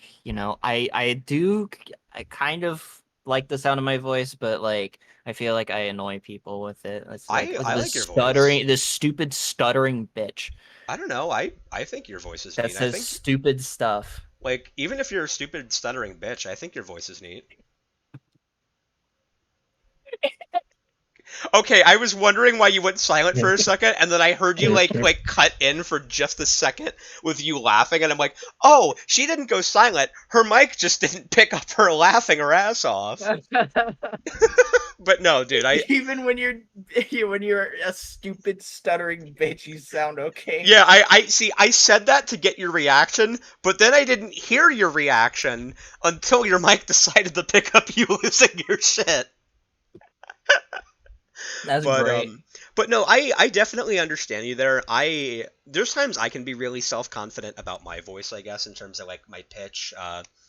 You know, kind of like a lisp that I have sometimes and other Hmm. stuff. Sometimes I wish that my voice didn't sound like. Sometimes my voice can be.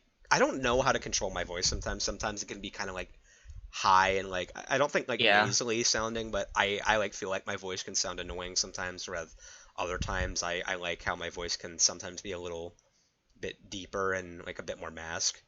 Um, I wish I did more voice training. I getcha. I dabbled in it a little bit in like 2019, 20. If you go look at like my earliest VOD on my VOD channel, Rhino VOD, yeah, uh, it sounds like Crabs. it sounds a lot deeper than it is right now. Can you do a plankton voice? What should I say?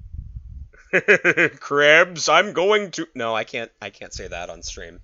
Um, Crabs, I'm going to kill you in Minecraft. you know what? That works pretty good. Crabs. Um, but no, I mirror or I understand a lot of your insecurities there, and I definitely empathize with you there. I think a lot of it is just like in terms of like how we see ourselves versus how other people. I Yeah, definitely. personally, because I do not think that you're annoying. I don't think that you have an annoying voice or anything. I think that like part of it is also like how we hear ourselves speak, and then also like how we compare how we hear our voice to then how we hear it on recording or something. Like whenever I hear my voice on recording, I'm always like, oh, that's how I sound. Like, ugh. But just know that as I've gotten a lot more confident in that, even though there's times that I still feel a bit insecure. Just know that other people don't perceive you in the way that you perceive you. I guess Yay. if that I think helps. my main issue is that it's hard for me to articulate words because I've found that I am very slow and I have a problem with listening to people. No, I get you. I mean, ADHD crew and everything, but I was like never diagnosed with ADHD. I still need to get a comprehensive eval at some point because I'm like technically diagnosed with it, but I need to figure things out. But I know that with me, I'm somebody who I like to be really articulate and like be very clear and concise, and I hope that's like how I come off as. I hope that I seem very articulate with how I tend to be. Yeah, you are. Thank you. Yeah. Um. So let me see. I guess in terms of the next question that I have for you, so what kind of things do you think that you've learned as kind of a self-taught game dev? Um,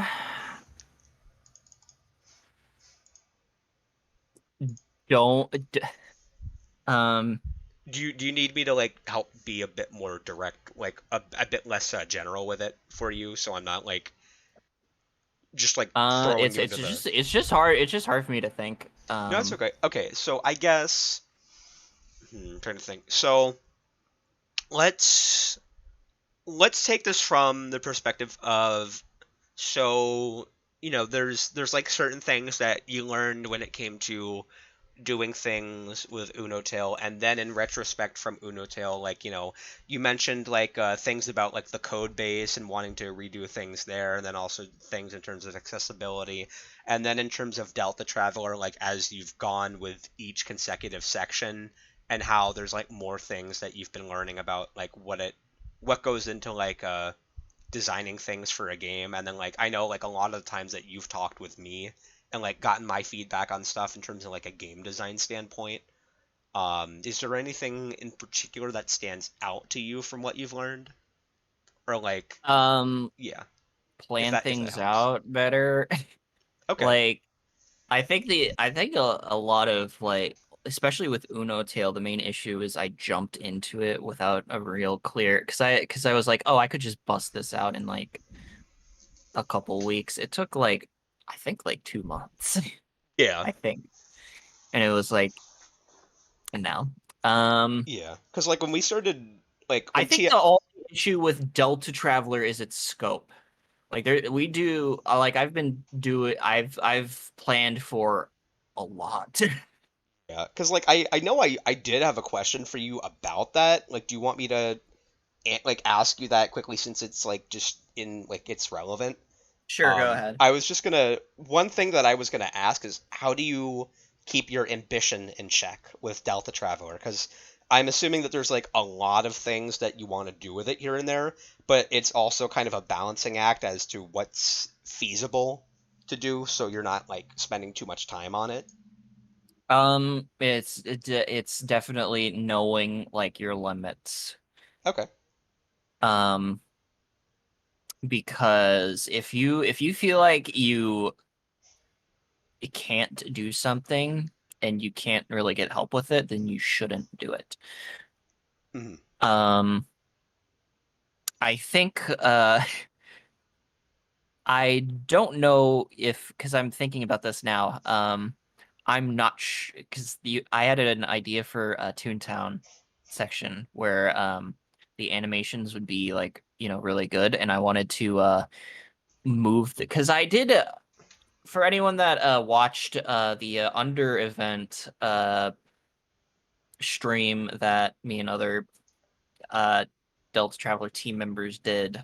We showed off the work we did for all the sections that were shown in the trailer. And one thing I highlighted was the animation of Chris, which I animated myself, and then my brother made the model and rig of. And I thought the animations were really good. And I want to try to translate that into the cutscenes as well. So like having like actual like 3D cutscenes with animation and like the characters interacting and stuff. But I'm realizing now that the rigs aren't really that good. Because it's all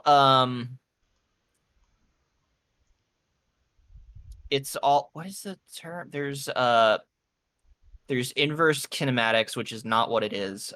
It's the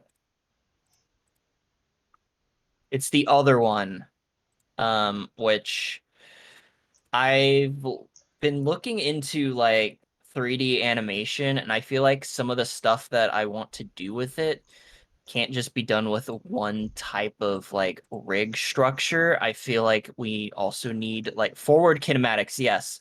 So we have the rigs are all FK and FK only, and I feel like that wouldn't really work with like cutscene animation. Hmm. So I feel like the rigs need to either be redone or have like inverse kinematics like implemented into it and having like an IK switch Hmm. as well. I'd be willing to redo all the animations I did if that could be possible. I'd have to talk with my brother about that though. And right now probably isn't the time because we're not working on section 7 right now. Yeah, I get you. It's like, there's certain things that you want to do. You absolutely do want to make sure that you plan ahead and everything, but you also want to make sure that you're not doing too much right now, I guess, if that makes sense. Yeah. Like, definitely when you get closer to it, but since right now you're on like section 3, it's more important to prioritize the work on sections around that as opposed to around that, you know? I think at the very least, the animations I did for the Section 7 prototype is enough for now. Yeah. I think, it does the job and everything. And it And and it articulates what I want to do with it. yeah, I think everything that I saw that you did with it was really neat. Um, I'm shocked that people are actually interested in Section 7. I mean, I think even though I haven't played Toontown and it's not like I'm a fan of it or anything, I'm really interested to see how you adapt Toontown to this, especially since it is entirely different from everything else. And I I'm a think little that's sad though because I had posted the Under Event trailer to the Toontown subreddit, uh, and it didn't really get any traction at all. yeah, well, fuck them. Um, But I made the logo for it. I made the icon for it. fuck them. Fuck them. They don't know what's good. Fuck them. Um, but I do think that's definitely like one of the things that's the most interesting is like how it's something that's so vastly different, and that's what's I think it's less of like just the fact that it's Toontown, but that it's so different that that that's so exciting about it. Because I know I'm like again, I've never played Toontown, but I am really excited for Section 7 because I think that's going to be a really interesting thing to adapt. Yeah. Also, I think I just realized the joke that I was gonna make when you were talking about like how the Toontown subreddit didn't like really appreciate what you did. I'm like, fuck them, they can't even use it right now.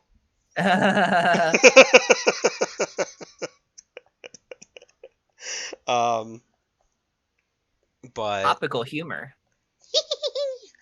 um, I'm trying to think. So I guess to move on to my questions, let's take like kind of like a quick and brief return to some of the questions about Underfell. So Hmm. I know that you talked about, what inspired you to create your series, like in terms of like, what you saw with other series and like, your desire to do something different. Do you have any major inspirations for the direction that the series took in terms of like other fan material or like other material in general or like both as a combination of like what you were doing originally but also what you're doing now as opposed to earlier? Um, I think the problem with that is that I don't really engage that much with Undertale fan content, TBH. No, that's okay. I understand. I was just I asking in always feel case. bad when I think about it because it's like, all these people are making like really cool stuff, and it's like, oh, cool. I'm probably not even going to interact with this. No, that's okay. I just didn't. I feel like a fake fan creator because I'm over here doing my thing.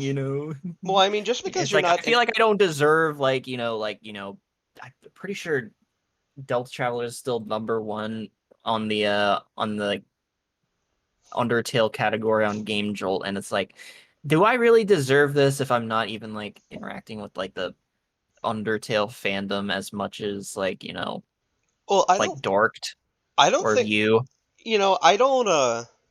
I don't think that you're required to like interact with stuff and everything. Like, it doesn't mean that, you don't like at the end of the day, you're making stuff that makes you happy and everything and that you're enjoying doing. And I don't think that, you're required to like interact with a lot of stuff. And I also don't think that it's a matter of whether or not you deserve something. I think at the end of the day, like things like fan game charts and everything are always going to be changing depending on what's out and everything too. And it Mhm. it doesn't mean that it doesn't mean that Deltatraveler is better than other projects or anything. It just means that right now, like people, it just shows that people really appreciate the stuff that you have out and really enjoy it. And especially when you look at things like Undertale Yellow, which the only thing that it has had out is like the old demo and like a lot of other stuff. And I'm saying that just in terms of like the fact that it doesn't have more recent things out, whereas I feel like if it had more recent things, which I know it's going to at some point soon, Yeah. but it would definitely be like much higher in terms of like how how high it is. But I feel like it's also it's like one of the old guard too, so it's definitely up there. And then with TS, it's like we also only have like one thing out now. Now, granted, it's like a lot that we have out in terms of like that, but we also don't have like the next area out. So it also does make sense that like in terms of what you have out so far, in terms of like you have two areas, you have like a multitude of routes for them. You also have a hard mode on top of that. It's like there's a lot of stuff so far, and a Hard mode lot of was interesting originally stuff going to with it. ship with version 3, not version 2. Yeah, I really like what you did with hard mode too. I'm still really proud of being The able to tutorial like. thing. I'm still so proud of that. I really hope that you like everything that I did and came up with. I'm Yes, it was still much better than my idea where tutorial would be oblivious. I'm really happy. I'm still so proud of everything that I came up with that, and I'm really glad that you liked it. It made me really Yes, happy that you liked it. I did really like it. Thank you. It's like, yeah, because your idea was like, what if we like implement the whole like tutorial like is racist to monsters thing? I Not your cool, not what you directly said, but the general hey, idea. why don't we just like make Toriel racist? Well, she is racist. I hate this. This really sucks. This really sucks. She's Um. racist and she's homophobic. Anyways, so going on to my next question.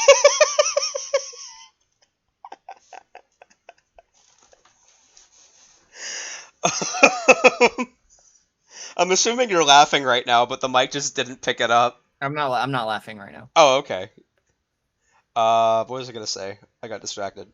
So, I guess kind of going back to my questions and everything. So, when it comes to writing the story for your Underfell series, do you have any like quote unquote rules or like guiding principles or like a certain direction for how you adapt the story and like how you write the characters? Because I know that like with the Royal Guard dogs, like you don't have like I know with the Royal Guard dogs, like they're like I guess they're very different from what like from looking at people's reactions, they're very different from what people were expecting, and there are a lot of people who are presently or pleasantly surprised that they seem to be like still them and still okay as opposed to other characters.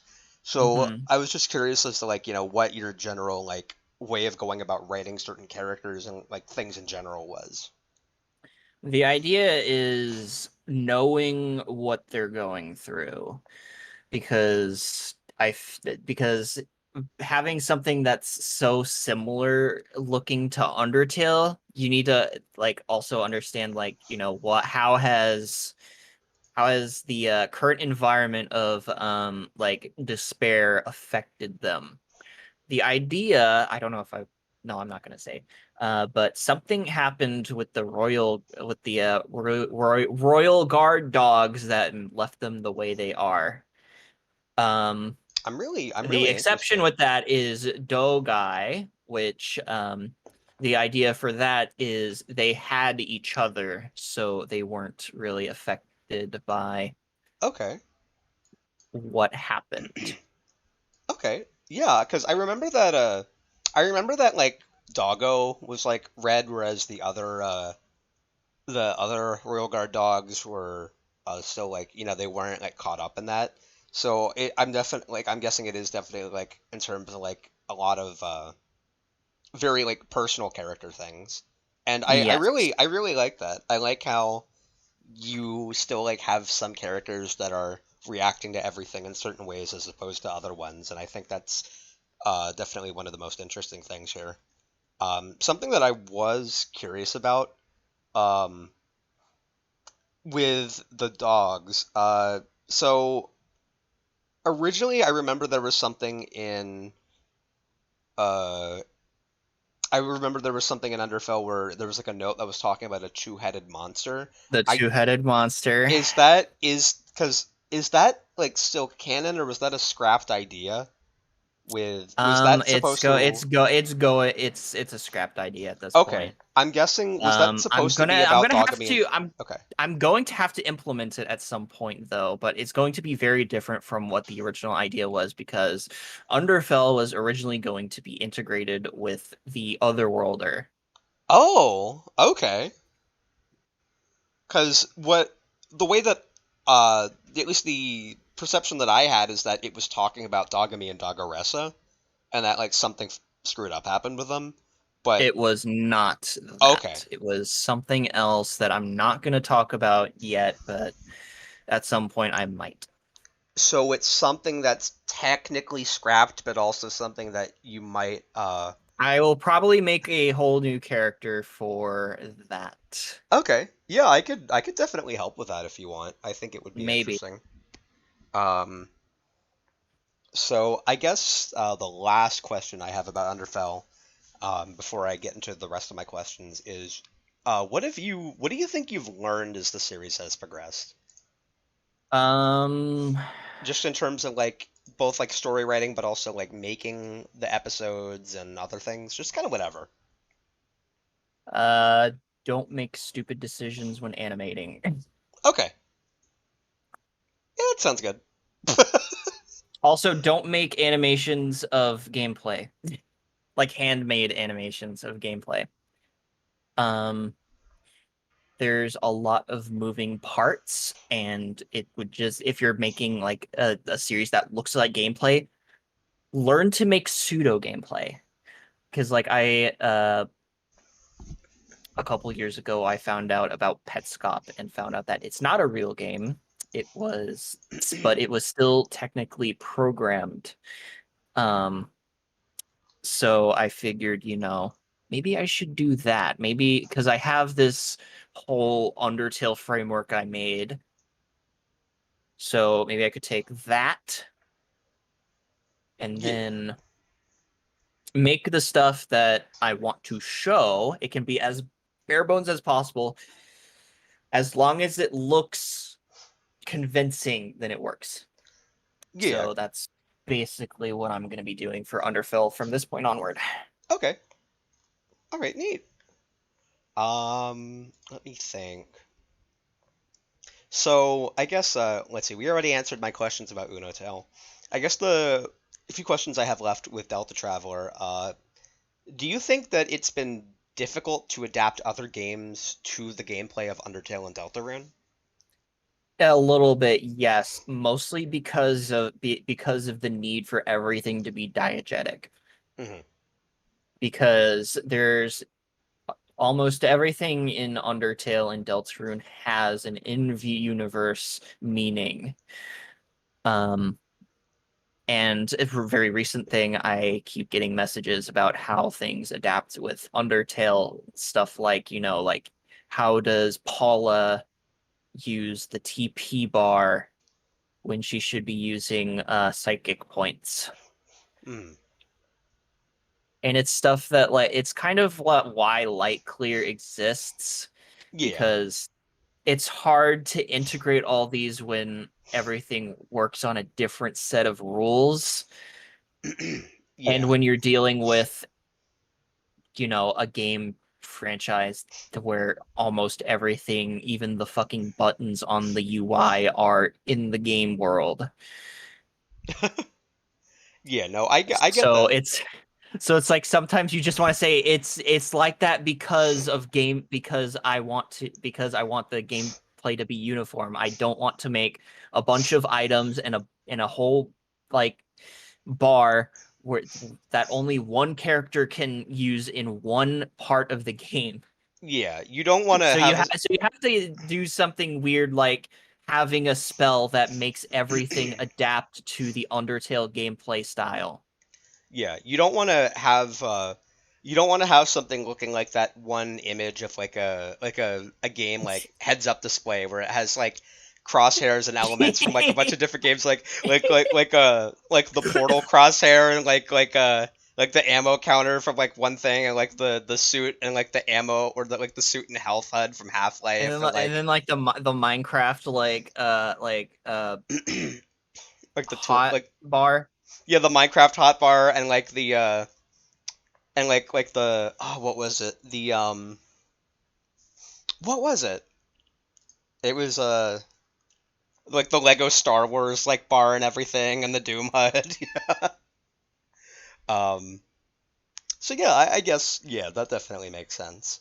um so going off of that, what are the biggest aspects for you to consider when adapting other games intuitively? So like not because like when people think of like adapting other games, it's like oh just like put this game in here, but like when it comes to like doing something intuitively, like what you said there with making sure that like Paula is also using the TP bar instead of like having her own thing and everything. Like what kind of intuitive things? And this can also apply to like mechanics of future sections that you're planning out. I guess that it all flows together well. Even with stuff where the gameplay style changes, I still want to have like Undertale Deltarune elements just so that it feels like the same game. Even if it like plays very differently. Yeah, Like um like with A Link to the Past, I'm still going to have like EXP in some way. I've been trying to figure out how to implement that well. I can help you with that if Um, you need help with that. I have an idea and I posted it in the ideas thing. Okay. I don't think people necessarily like it, but I don't know the other way to Is it do it. recent or No, the idea was that like if you attack an enemy enough times, it'll run away from you okay? and Do you? stop attacking you, and then if you choose to go after them and finish them off, then you'll get EXP. Ooh, do you think that after we're done streaming, you could like ping me with that and I'll check it out for you? I'll see if I can find it. Yeah, that's okay. I just yeah. Um, so yeah, just kind of like things within that vein. And then for like Mario and Luigi and Toontown, I want to implement like Deltarunisms into that. So like the attack, like I want to have like the jump attack in Mario and Luigi, but the like the hammer move, I want it to be very similar to how the fight action works in the base game. Okay. Well, not base game as in Mario and Luigi, as in Deltatraveler. Hmm. And then I still want to have like an act menu and a magic menu, but I kind of want those like acts to be kind of like bros moves, or at least like some of them act like bros moves, to implement some of that kind of stuff. Hmm. Um, and then with Toontown, I still want to have the fight option for like weapons, but I also want to have gags, and I want and in Toontown, gags hit like by chance by like RNG. Okay. Um, but for Delta Traveler, I want at least most of them to have like a mini game, kind of like the fight option. Okay. Yeah, I think it would definitely be better to have something that's less RNG based and more like conveyed or something, if that makes sense. And like the difficulty is based on like the original game's accuracy. Yeah, It's like we could have like squirt be like very easy to do, but then like drop is like super hard. yeah. Because while I think that RNG can be used in games in interesting ways, I think there are a lot of ways that where they're just kind of more annoying than anything, if not utilized properly, if that makes sense. hmm Um, all right, let's see. I feel like I can't help but feel like I've already asked something like this, so you don't need to answer it.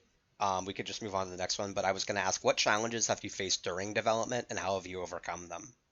Hmm. Do you feel like we've answered that, or? Trying to not do everything yourself. Yeah. Because the issue is I am kind of impatient. Um, and sometimes I'll like ask like, hey, can someone 'cause I think one of the main issues with another issue with Deltatraveler is very unorganized because it's sort of like it started as a project where I just put shit together. Mhm. Um, so it's like we don't really have like like anything like organized like a Trello. The only thing that's really organized is like whatever shit I have on the design document Mhm. and the music document. Okay. I'm definitely gonna have to make a like a Trello or something for programmers because that's a lot different than going into the sprite creation text channel and pinging sprite artists and being like, "Hey, can someone make this sprite?" with like shitty concept art. Um, what was I saying? Uh, no, it was just like talking about like it like um you were going over like like challenges that you faced during development and how you overcame them. Okay, yeah, doing everything myself. Sometimes I'll like ask like for like a sprite, but then like no one will respond and I'll get impatient and it's like, oh, I'll just do it myself. And it's like that just takes time away from like, other things I could be doing. Yeah, I get you. All right, let me see. So this is the last one that I have for Delta Traveler before I go into my finishing questions. hmm And it's more of a hypothetical. Just like if you could pick any game to be added as an additional section or to replace an existing one, which would it be and why? Um, Hmm. like if things like project scope and time and effort and all these other things wasn't an issue, if you could, which what would it be? Do you think? Or like different what? Not just one, but like which ones? Plural. Probably not a full section, but Hmm. I think it would be interesting to have like an intermission of some kind of like fast-paced platformer. Ooh, okay. Like either like Mario World or like Sonic or like Pizza Tower. Oh my, the Pizza Tower section. Can you I imagine had an having that wait, as an no, no, no, Easter no, no, egg? never mind, never mind. Oh, okay. Um, could you the Sonic '06 section? Oh my God. All right. So I think was that everything for that question then? Yeah. Okay. So I just have like a few finishing questions and then we're done. I guess the Okay. first one is, are there any other projects of yours that you'd like to discuss, or including canceled ones? Um. Uh, Because I know that earlier you were talking about something like what was it called again? The something RPG, but I don't know if that's the what. completely broken RPG. Is that something that you wanted to talk about at all, or no? I guess a little bit. Okay. Yeah, what is it? Because I never looked into it. It's an RPG Maker game I made in 2015. Um, it's another one of those like multiverse games. Um, it was really bad. Um, it had a romance plot in it that went nowhere. It was really bad. I remember a few years ago I played it on stream. Okay. It was funny how stupid some of the stuff is. In Did I term, say it was really bad? so I guess in terms of the quality of the writing, because I haven't seen it myself, was it like Alex Yick quality writing or? I've never played Yik. Okay. From what I understand, he like does not talk like a normal person and is like very, very detailed and like over speaks in other stuff. Like, was the writing like that or?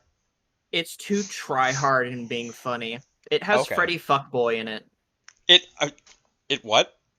It has Freddy Fuckboy in it. Like, are you saying like? Like from Five Nights at Fuckboys. Wait, it. Why?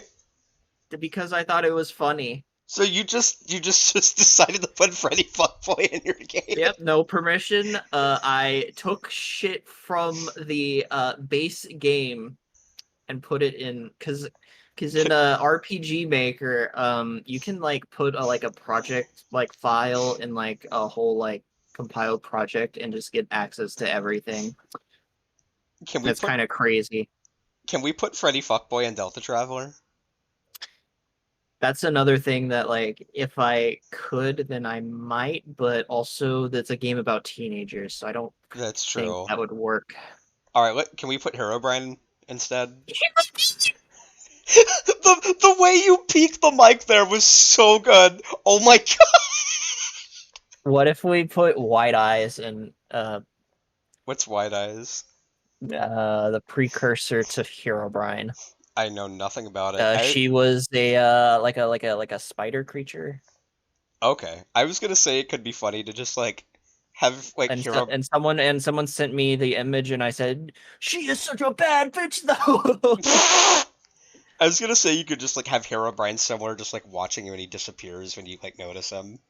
She's still on my stream layout too. I just didn't bother removing it. Look, Colin, I'm sorry. I know I wasn't supposed to talk about Herobrine being in TS. All right. Yeah, yeah. Colin told me to Cool. stop leaking TS. Yeah, we totally put Herobrine in TS. He QL. he like he like follows you and like when you turn around he like disappears with the Gaster disappear noise. Yas, Herobrine Gaster. Yeah, I know. Entry number 666 or something. I don't know. That's still Gaster. Look, I we've been going at this for like 2 hours. I can't think of jokes. Okay. Um. Wait. Let's see. Do you have any projects that you'd like to work on in the future, in terms of Hmm. things that you thought of, whether they're original projects or fan ones? I think it would be cool to do that Undertale Dark World thing that we were talking about. Oh, I gotta say, I really hope we can do that at some point, even as just like a proof of concept thing or something. I really want to do that at some point. That would be so much fun. That would be so cool. I know. No, because the idea we had, by the way, Uh, was an Undertale epilogue story where Frisk makes a dark fountain, and there's a dark fountain adventure with or dark world adventure with Frisk, Undertale Susie, and Flowey, who because of Dark World gets turned back into Azrael, but also has some of his flower powers. yeah, like he wouldn't like have a soul or anything. Like he'd still be Flowey, but he'd look like kind of like an Azrael Rouse Flowey thing. Yeah, the idea is that because like you know how in Deltarune objects are turned to life are turned to life. The idea is that the idea I had in my mind was that it's based on the object's essence. So because Flowey has the essence of Azrael, he turns back into Azrael in the Dark World. But he like, can you imagine like Azrael, but he's like still like the little shit like Flowey and everything. I And like see. now that I he has want. arms, yeah. We could implement a bit of that, but I still want him to feel stuff, Oh, feel really? compassion. I think that would be nice if he tried to like mask it so that well, when the adventure is like over, like Frisk doesn't like consider him a friend.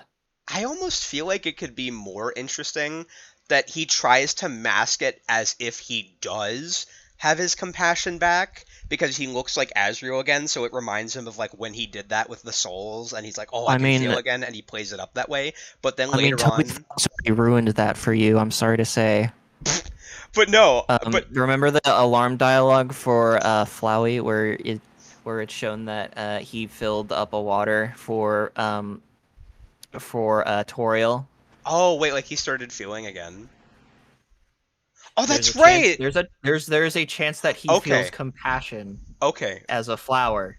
Okay. But what I'm saying is like imagine if he tried to like mask it as if like he can fully feel again and everything, but then like Yeah. later it shows him like getting like really pissed off because he can't actually, and so he's been like playing up all of the stuff like he's like powerful Azrael or something again, but then he ends up just getting like really pissed off, like he thinks he's alone and you see him like destroying something and he's like really ticked off that like even though he's still like even though he looks like this again, he still can't fully feel like he used to.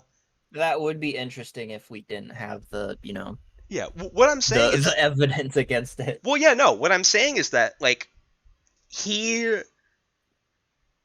so with the alarm clock dialogue thing, is he consciously aware of the fact that he could feel? Because there's him feeling something and like being aware and being like, oh my god, wait, I feel, and then there's him like feeling something but not being aware that you know I'm not sure. okay. That hasn't really been Yeah. elaborated on. Choboy did say something in the chat. I think if Flowey feels emotions from the Dark World, it would be something that develops over time throughout the Yeah, I feel like adventure. that would work. Also, Yeah. if you want to show these on stream, then feel free. Yeah, I can. Let me see how I can do that. Hold on. It's been a good bit. Give me one sec. Uh,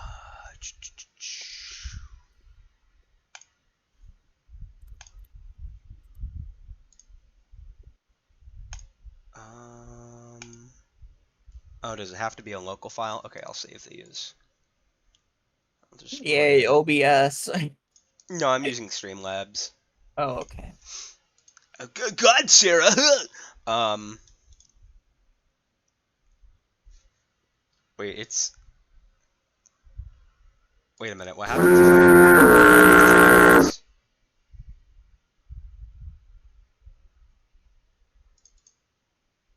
Wait. No. Darn. Wait. You heard it? Okay. Watch what happens when. Wait. Did that play? I tried the. I didn't hear. I played a Foghorn sound effect over the Oh my stream. god! I thought that I'd hear it in the preview, but I didn't. So everybody who was in the stream heard it. I'm so sorry if it was really loud. I'm so sorry. I'm so sorry. I can't believe this. This is fucked up. Oh, I'm so sorry. I'm so sorry. Okay, let me just let me just put these on stream. Okay, so I have the designs on, I have the designs on stream here. Um so yeah, so these were the ideas that Sarah had for Azrael here, which um I really like that. Um I'm sorry, I still can't. So we have that, and then there's also these, or also this, with like Frisk like doing a dark fountain, and then like Flowey and Susie there. But I do think it would be really cool to explore stuff with this at some point, and I also think it would be cool to like definitely explore themes with Flowey and like how maybe he doesn't want to leave the Dark World Yeah. after like certain things, or like maybe he has been feeling, but now he like recognizes it more. Hmm. No, I got it. So he started feeling more compassion, right? But maybe he's been Hmm. wanting to deny it and everything. Um, and then he gets to the Dark World and everything, and he looks like Azrael, and he's starting to recognize more that he can feel again, but he directly associates it with the fact that he looks like Azrael, and he's thinking that's why.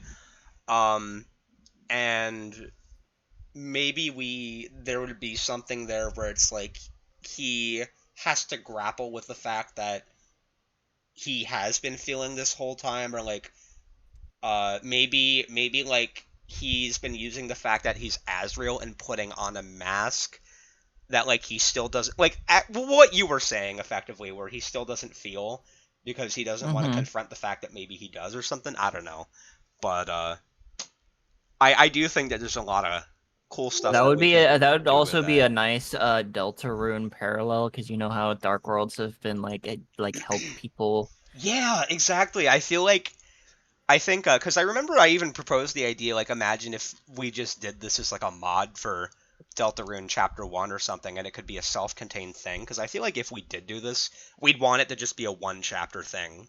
Yeah, Um, definitely. Yeah, yes, yes, yes, yes, yeah, yes. yeah, yeah. It would just be like a short. It would be like a comparatively short fan game. Probably like I want to say like less than the length of Deltarune Chapter 1. Um, or like maybe around that, and it would be going along the theme of like helping Flowey heal, helping Frisk heal, and maybe helping Susie heal, like helping all of them effectively. Yeah. Um, but I feel like we went on a tangent there. So I guess like to finish up the rest questions, out of all the projects that you've made or that you've contributed to, which works are you the most proud of? Do you think? Probably Deltatraveler, TBH. Okay.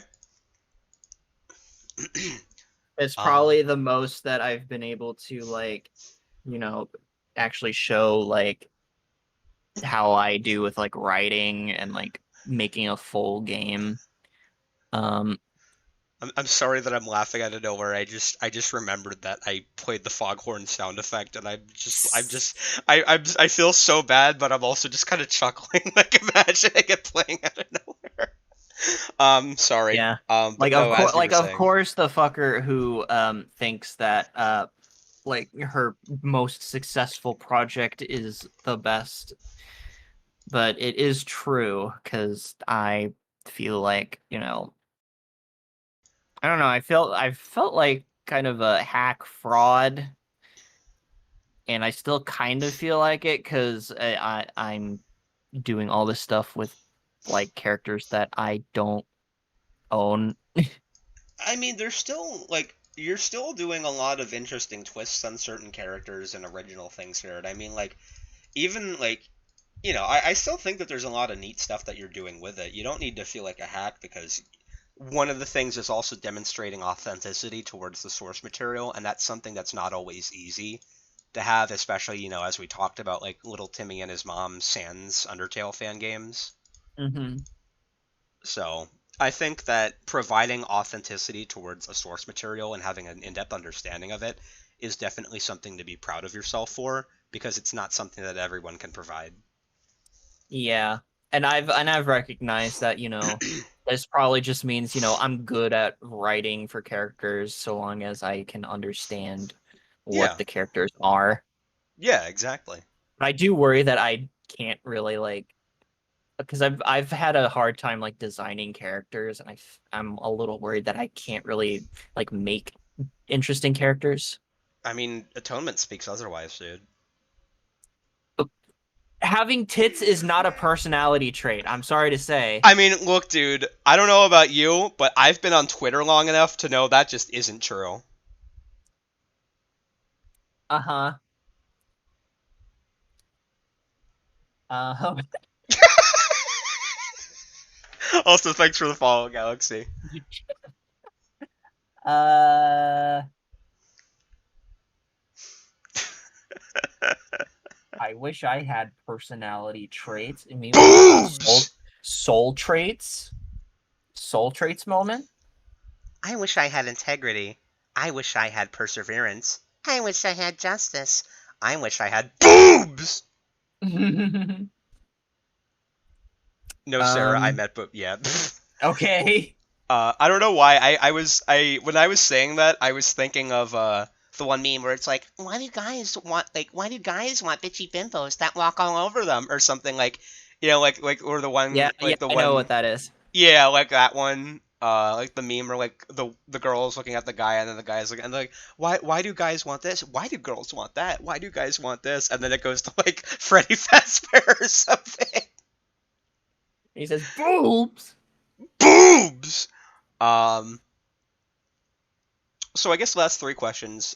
First of all, what do you hope to do as a career? Do you think? Game development, TBH. Hey, nice. Um, Because I think I remember at one point in the past, like saying like, when we eventually do original games with TS, it would honestly be awesome to have you there. yes, I said yes, I'd love to do that. Yeah. Well, like I am 100% wholeheartedly like I would love to do original stuff under TS with you. Yeah. Um. Let's see.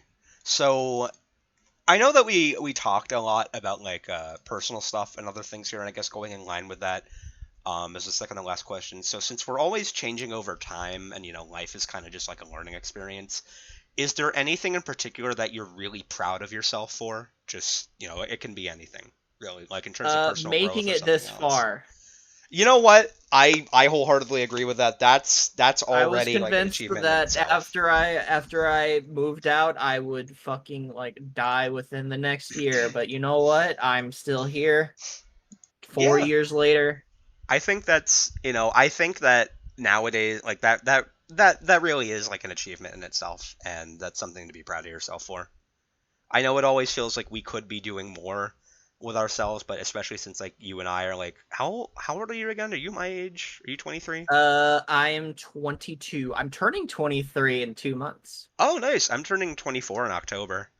Um, Nice. Yeah, but I know that like, people around our age, especially like with a lot of things nowadays, it's like we look at other people our age or like friends of ours and we like, we feel like we're not doing as much or we feel like we could be doing more, but ultimately like life goes at its own pace for different people and we go at our own pace and so it's okay to like, it's okay to be somewhere different and it's okay to take your time, you know? Yeah. All right. And I think my last question is there anything that you want to do but you haven't had the time to do yet? My own original game. Okay. I've had a couple ideas floating in my head for a while. I'm sorry, I remembered the Foghorn again. I'm sorry. I'm Um sorry. it's okay. I've had two ideas for making an original game. One of them is like a simple like platformer where you like charge jump and Ooh. the whole game is built around that. Okay. Um and it could be like I don't know, like a $5 game. It's like a little bunny that has to go get the Oh. carrot Okay. every level. Dude, when the And then another one kid is like an action platformer with like elements of like I, maybe like RPG elements, but also like platform fighter elements. okay. Um, so the idea there is like having like sections of levels where it's like there's like fast paced sections and then there are like battle sections. Um, with like a story about like the idea for the story right now is like a like a royal like princess all runs away from home um because of some bullshit and lives in the modern world, but when they're older,